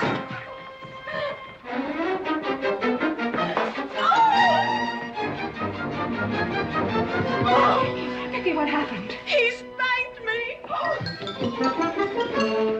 You spanked my daughter? Dev. You mean you stood there while that brute beat our daughter? G.W., what's happened to you in the last 2 years? Part of valor, son. Oh, isn't it enough that you've always treated me like a squaw without subjecting dear, sweet Becky to this crude, vulgar way of Catherine, life? you women are always raising hell about one thing when it's something else you're really sore about. Oh. Don't you think it's about time you told me what put the burr under your saddle about me? I don't intend to stand here and hold a midnight conversation with an intoxicated man.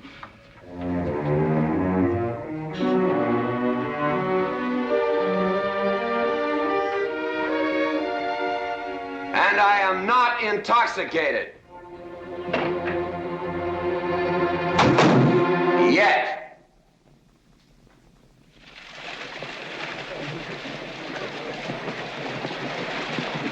Hello, Governor! Hello, Governor!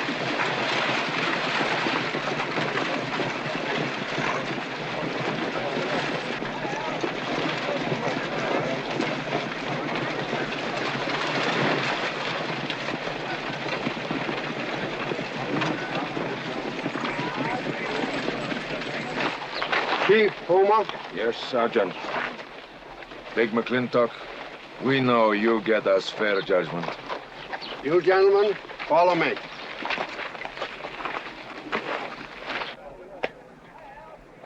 Well, Jake? G.W.?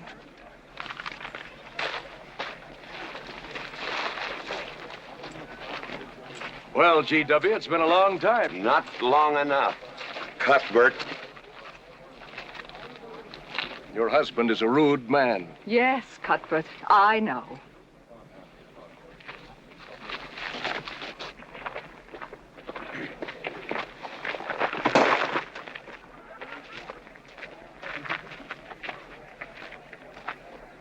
Hey, you want the Indians, Mr. McLintock? Mr. McLintock is not running this hearing. Sergeant, seat those Indians. Yes. Gentlemen, be seated. You know, the whole tribe here want to come into town. Proceed, Lieutenant. This hearing is now in session. Governor Cuthbert Humphreys presiding. Good luck, Daddy. Afraid it's a packed court.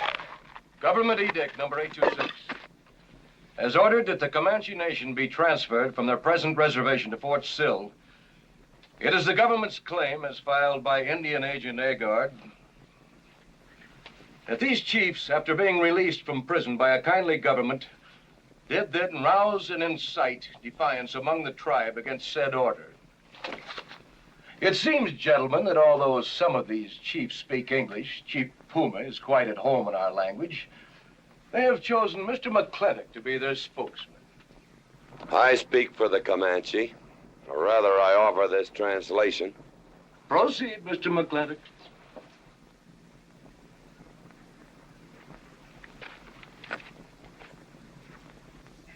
The Comanche say, we are an old people and a proud people. When the white man first came among us, we were as many as the grass is of the prairie. Now we are few, but we are still proud. For if a man loses pride in manhood, he is nothing.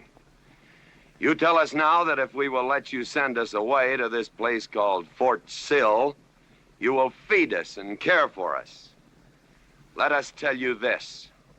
It is a Comanche law that no chief ever eats unless first he sees that the pots are full of meat in the lodges of the widows and orphans. It is the Comanche way of life. This that the white man calls charity is a fine thing for widows and orphans, but no warrior can accept it. For if he does, he is no longer a man. And when he is no longer a man, he is nothing, and better off dead. You say to the Comanche, you are widows and orphans. You are not men. And we, the Comanche, say we would rather be dead. It will not be a remembered fight when you kill us, because we are few now and have few weapons. But we will fight, and we will die Comanche. Thank you, Big McLintock. Am I to gather that Comanche defy the government of the United States? Yes, you may gather that the Comanche defy the United States government, or at least this commission. Gentlemen, sit down to the evening, George.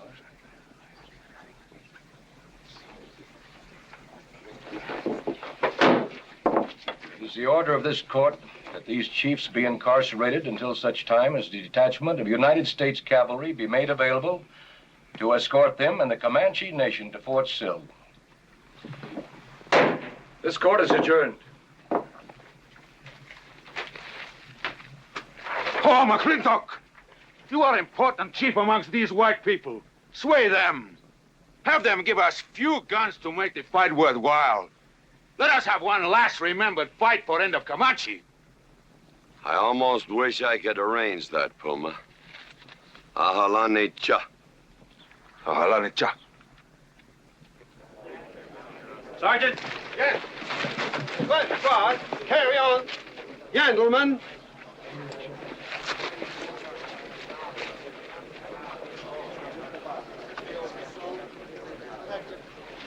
It's sad, these changing times. It isn't the times that are changing, Mama.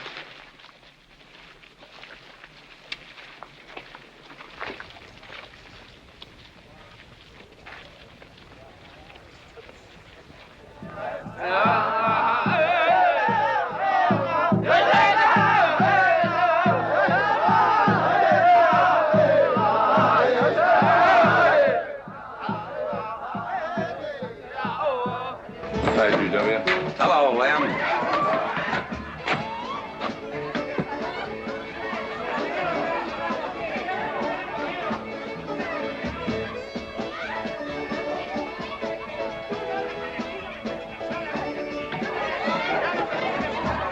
Bunny? Oh, howdy, McLintock. Hey, figured you'd be belly down drunk by now.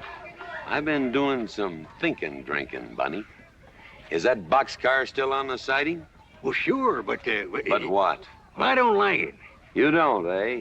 You figure if them Indians get out there and lead the cavalry on a wild goose chase, that great white father's going to get nosy. Get nosy, and he'll investigate. And when they find out how that side-saddled governor's been messing things up, they'll give those Indians a fair trial.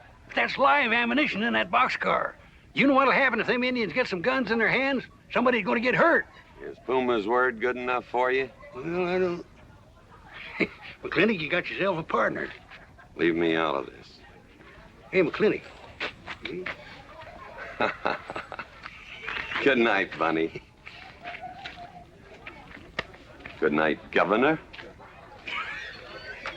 Governor. There is the Katie with her light red hair, sweet as the roses on a summer air. I'll find her somewhere while the moon is high, and tell her that I love her, and I'll love her till I die. Katie Gilhooly, the master's home. Katie, Catherine Gilhooly McLintock. Where's the woman of the house? Mr. McLintock. Oh, there you are. Mrs. Warren. Oh, good evening. I waited up for you, Mr. McLintock. Oh, how nice. I want to talk to you about something. Delighted. 309 times straight. I beg your pardon? 309 times straight without a miss. Gotta be a record.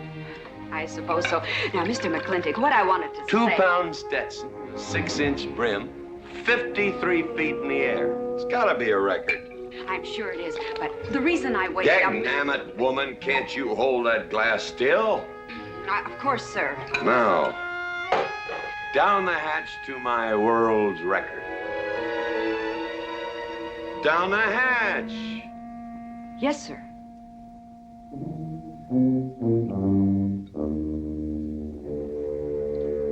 And now, to the governor of our territory. The governor of the territory, sir? Now, don't you stick up for him, Mrs. Warren. You're a fine woman, Mrs. Warren.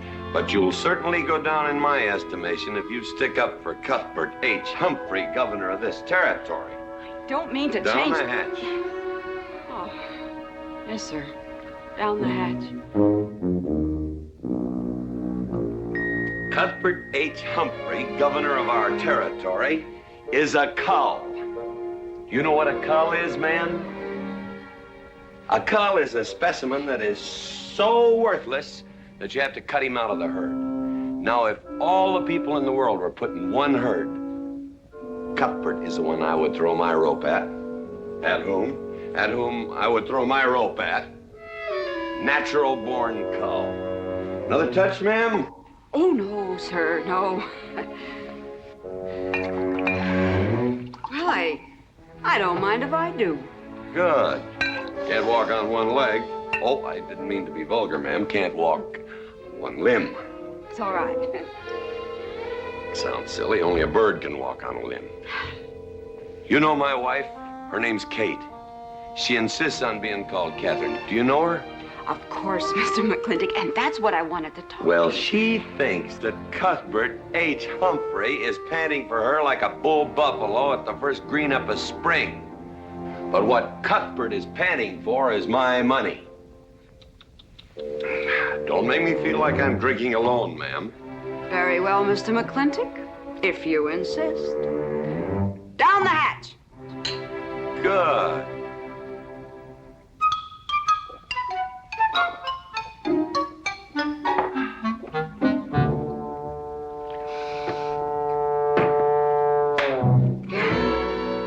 Mr. McLintock, I have something very important to say to you.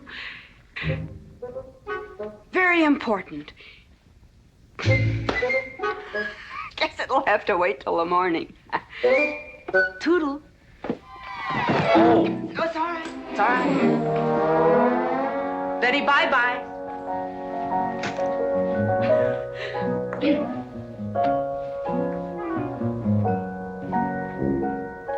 Whoops. Oh. Mrs. Warren. Let me assist you. Very kind.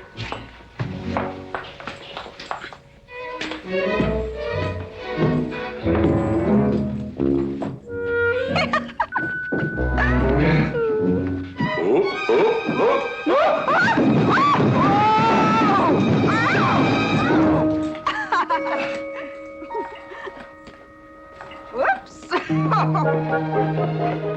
What's going on here? Now, Catherine, are you going to believe what you see or what I tell you? Mrs. McLintock, hope you won't misunderstand. It's the first 100 women sitting on his lap that I misunderstood. Number 101 is quite simple. Now, G.W. McLintock, I have something. He's gone to sleep. Just when I know exactly what I want to say to him, he goes to sleep. I waited up to talk to Mr. McLintock. I wanted to tell him I was quitting. You see, Sheriff Lord has asked me to marry him, and... Oh, congratulations. I don't want to seem prudish, but if you are going to marry Sheriff Lord, it seems to me that you're sitting on the wrong man's lap.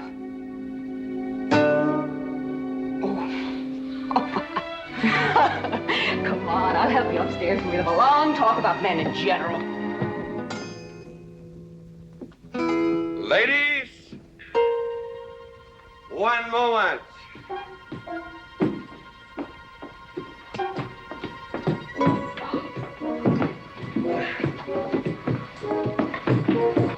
Oh!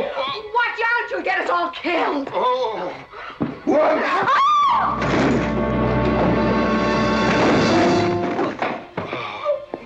Wait a minute, ladies, till I catch my breath, and I'll get you up those stairs as sure as my name is George Washington McLintock.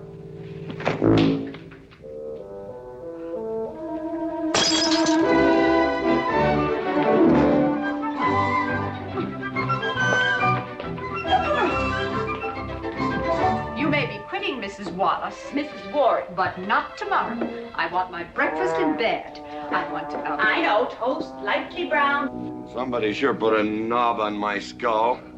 Here's Katie. Speaking. Katie, why? There Mrs. Warren was there. Oh. And there you was there. Oh. And there that whiskey bottle was there. Oh. And Katie's temper being what Katie's temper is, well, there you are. Drago, old friend. Huh? My wife does not understand me. Why, she means different than any other man. Come on, I gotta get you upstairs. Get you ready for that big celebration tomorrow. What is it?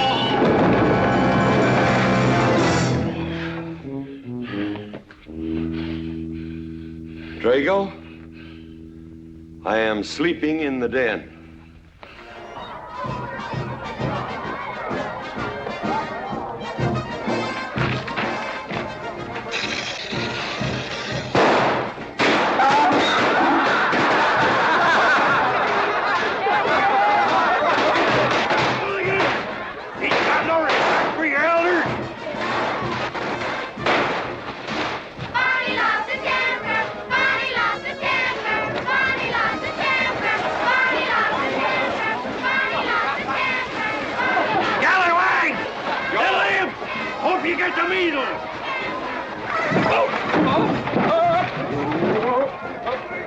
Come on, get him aboard.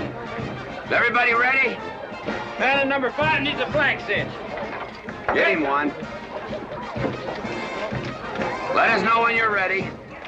Ladies and gentlemen, it is my honor to present to you the governor of our territory, Cuthbert H.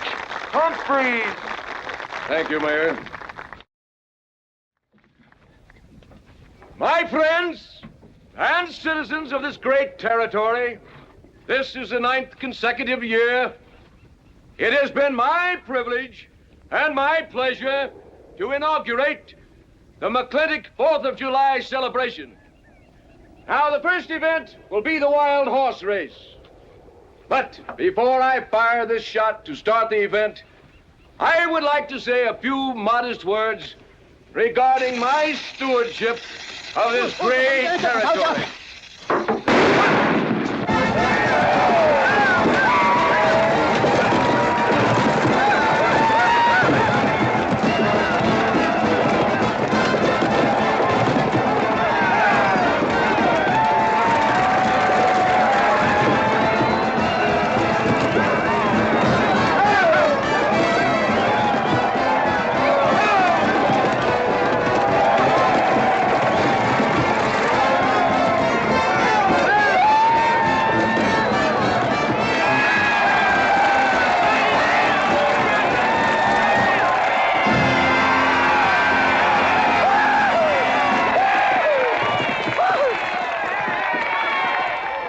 Professor Birnbaum.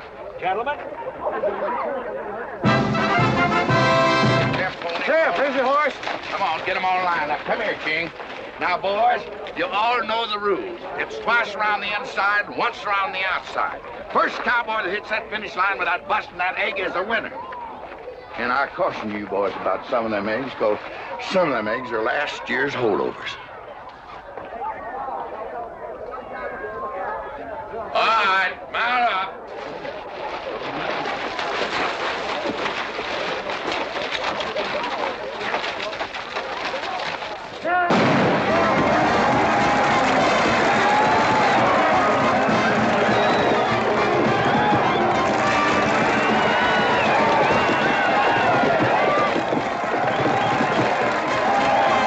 Catherine, my dear, you seem to be enjoying yourself. Oh, yes. This is wonderful. It's the only thing I really do enjoy about this barbaric country, the 4th of July celebration. Well, Catherine, I've been here for 3 days. I haven't heard from you. Is anything wrong? Wrong? Well, I just hope that it hasn't been necessary for you to say anything to G.W. What are you talking about? Well, Catherine, you see, I'm in a rather delicate position, being governor of the territory and all. I just hope you haven't found it necessary to say anything about... About what? About you and me.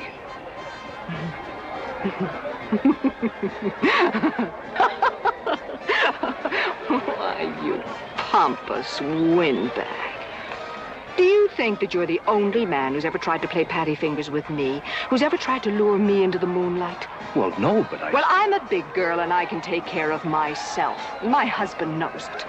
I can assure you, Governor, that your reputation is untarnished. Now get out of my way.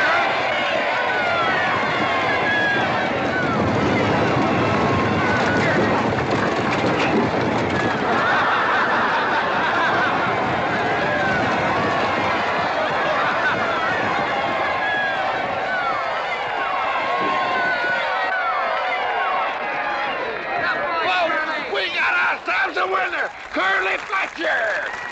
Muzzles up, Curly! Give me the egg. Disqualified. Here you go, Curly. GW! You'll never believe what happened over there. What? You smell a beer. Well, naturally, I'm drinking beer. Ladies and gentlemen, the next event will be a contest between the two bronco-busting champions of our territory. Remember the year I rode in that event? Wore your garters to hold up my sleeves? We had a bet, and I won it. George Washington McLintock, you are a very crude man. Well, I guess so, but that was a rough horse, like to jarred my insides loose. But it was worth it. 3 beers.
guess so. Nothing busted but my pride. Well, that ought to even things up, farmer. For what? Well, that sore nose you gave me the other day. Well, that ain't what's sore on him.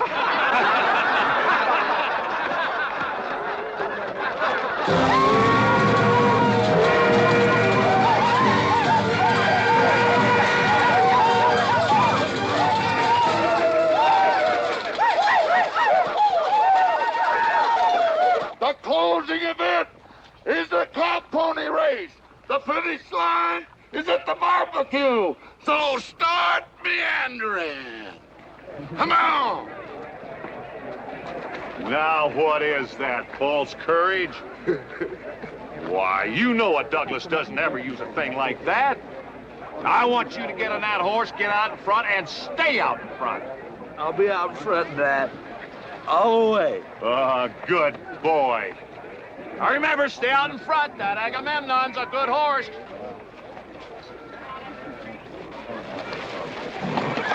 Oh, Agamemnon.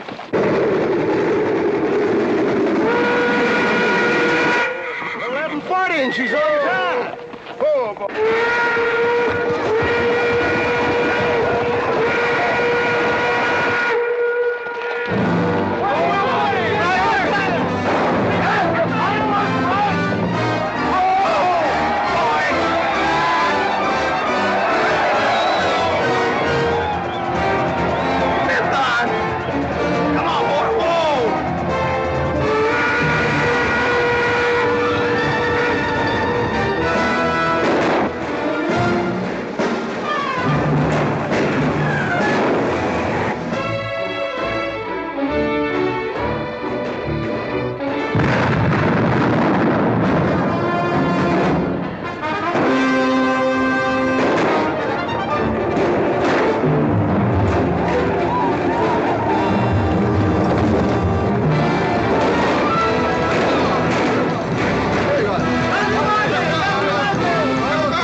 Whose idea was this stunt? God doggone it, they're my real book.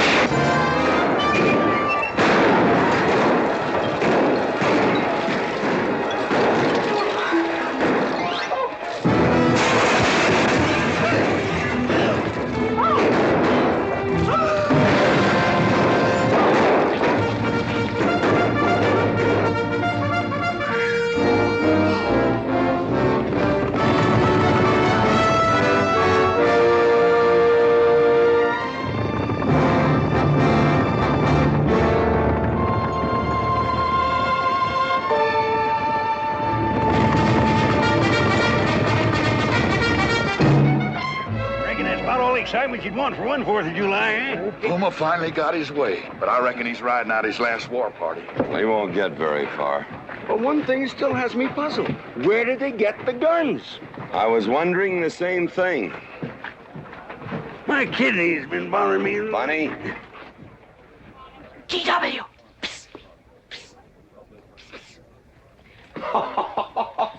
What an idiotic joke. Joke? Do you think that was a joke? Oh, shut up! Do you want everybody in town to see me? You look good in feathers. Oh. Deb, I think they've gone. Yeah. What are you going to do about it? What can I do? Nothing! Just like you've always done.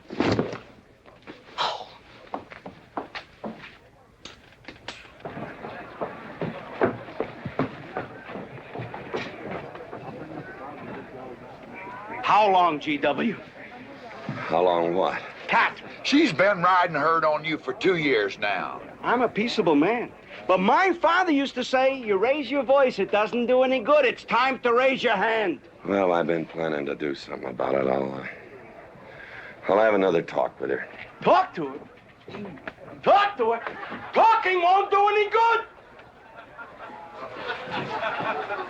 Becky, have you seen your... What's been happening around here? You've got hay all over you. Been some mighty sneaky goings-on here during that raid, Mr. McLintock. Who was it said only a trollop could kiss a man before they were formally engaged? Oh, but we are engaged, sir. You are? That is, with your permission. Well, you've got it. Oh, Mrs. Warren? I think it's wonderful.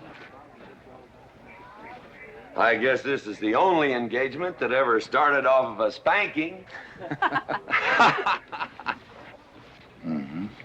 I reckon Birnbaum is right. All right.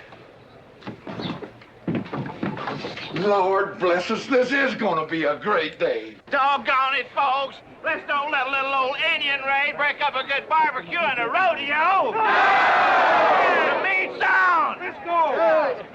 You contestants get ready for the cow pony race.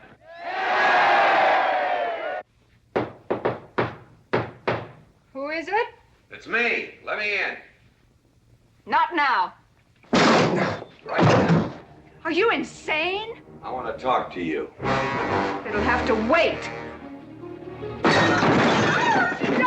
I've taken all I'm going to take from you. You are insane. You are going to tell me why you packed up, picked up, and walked out on me. 2 years ago, you remember, you came home from Denver with lipstick all over your...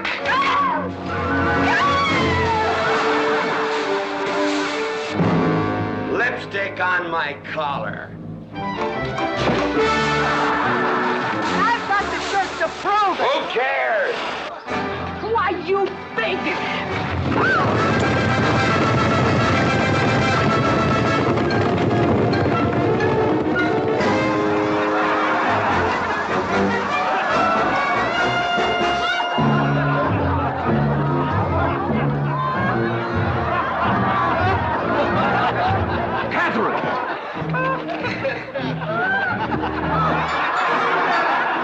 GW, you are a ruffian. Cuthbert, you are right.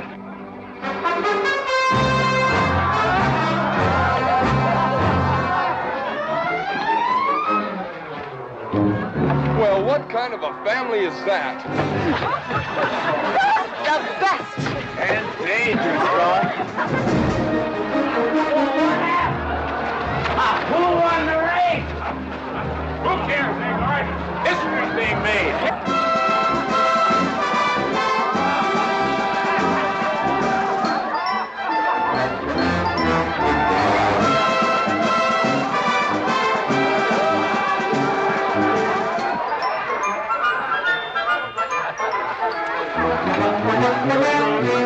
Yes, Rufus? I regret to inform you I've changed my mind about matrimony.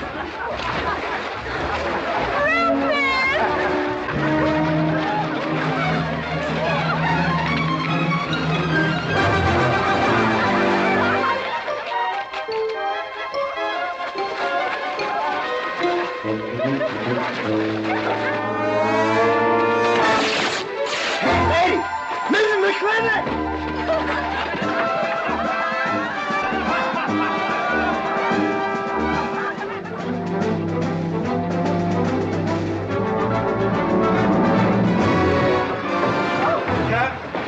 Catherine! Get out of here. Hands up! All right, everybody out!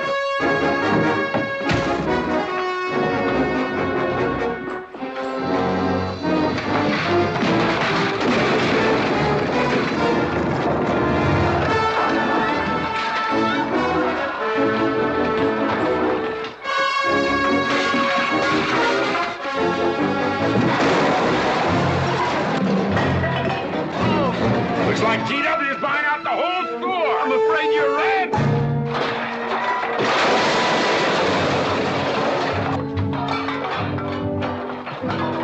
Clowny family! Clowny family!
in a new style?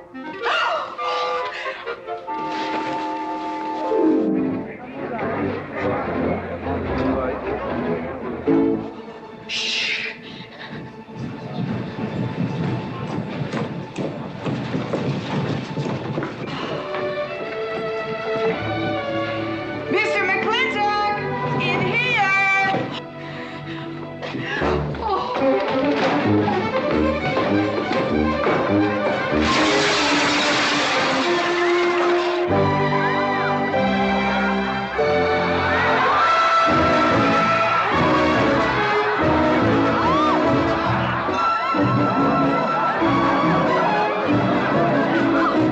If I ever get through this humiliation, you'll rue the day you ever met me. Oh, Billy, I can fight all you want. It won't do you any good. You've been digging those burrs into me for 2 years. Now you're going to get your comeuppance. Thanks. My father would be proud of you! And I'll make you prouder.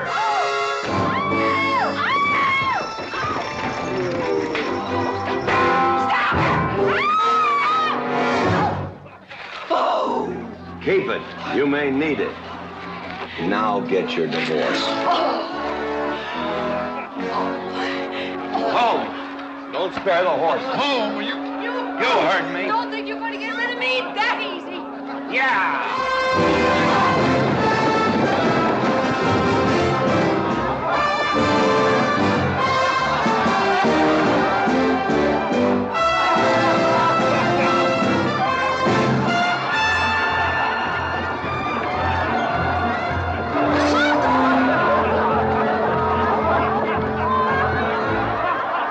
No more living in the capital? No.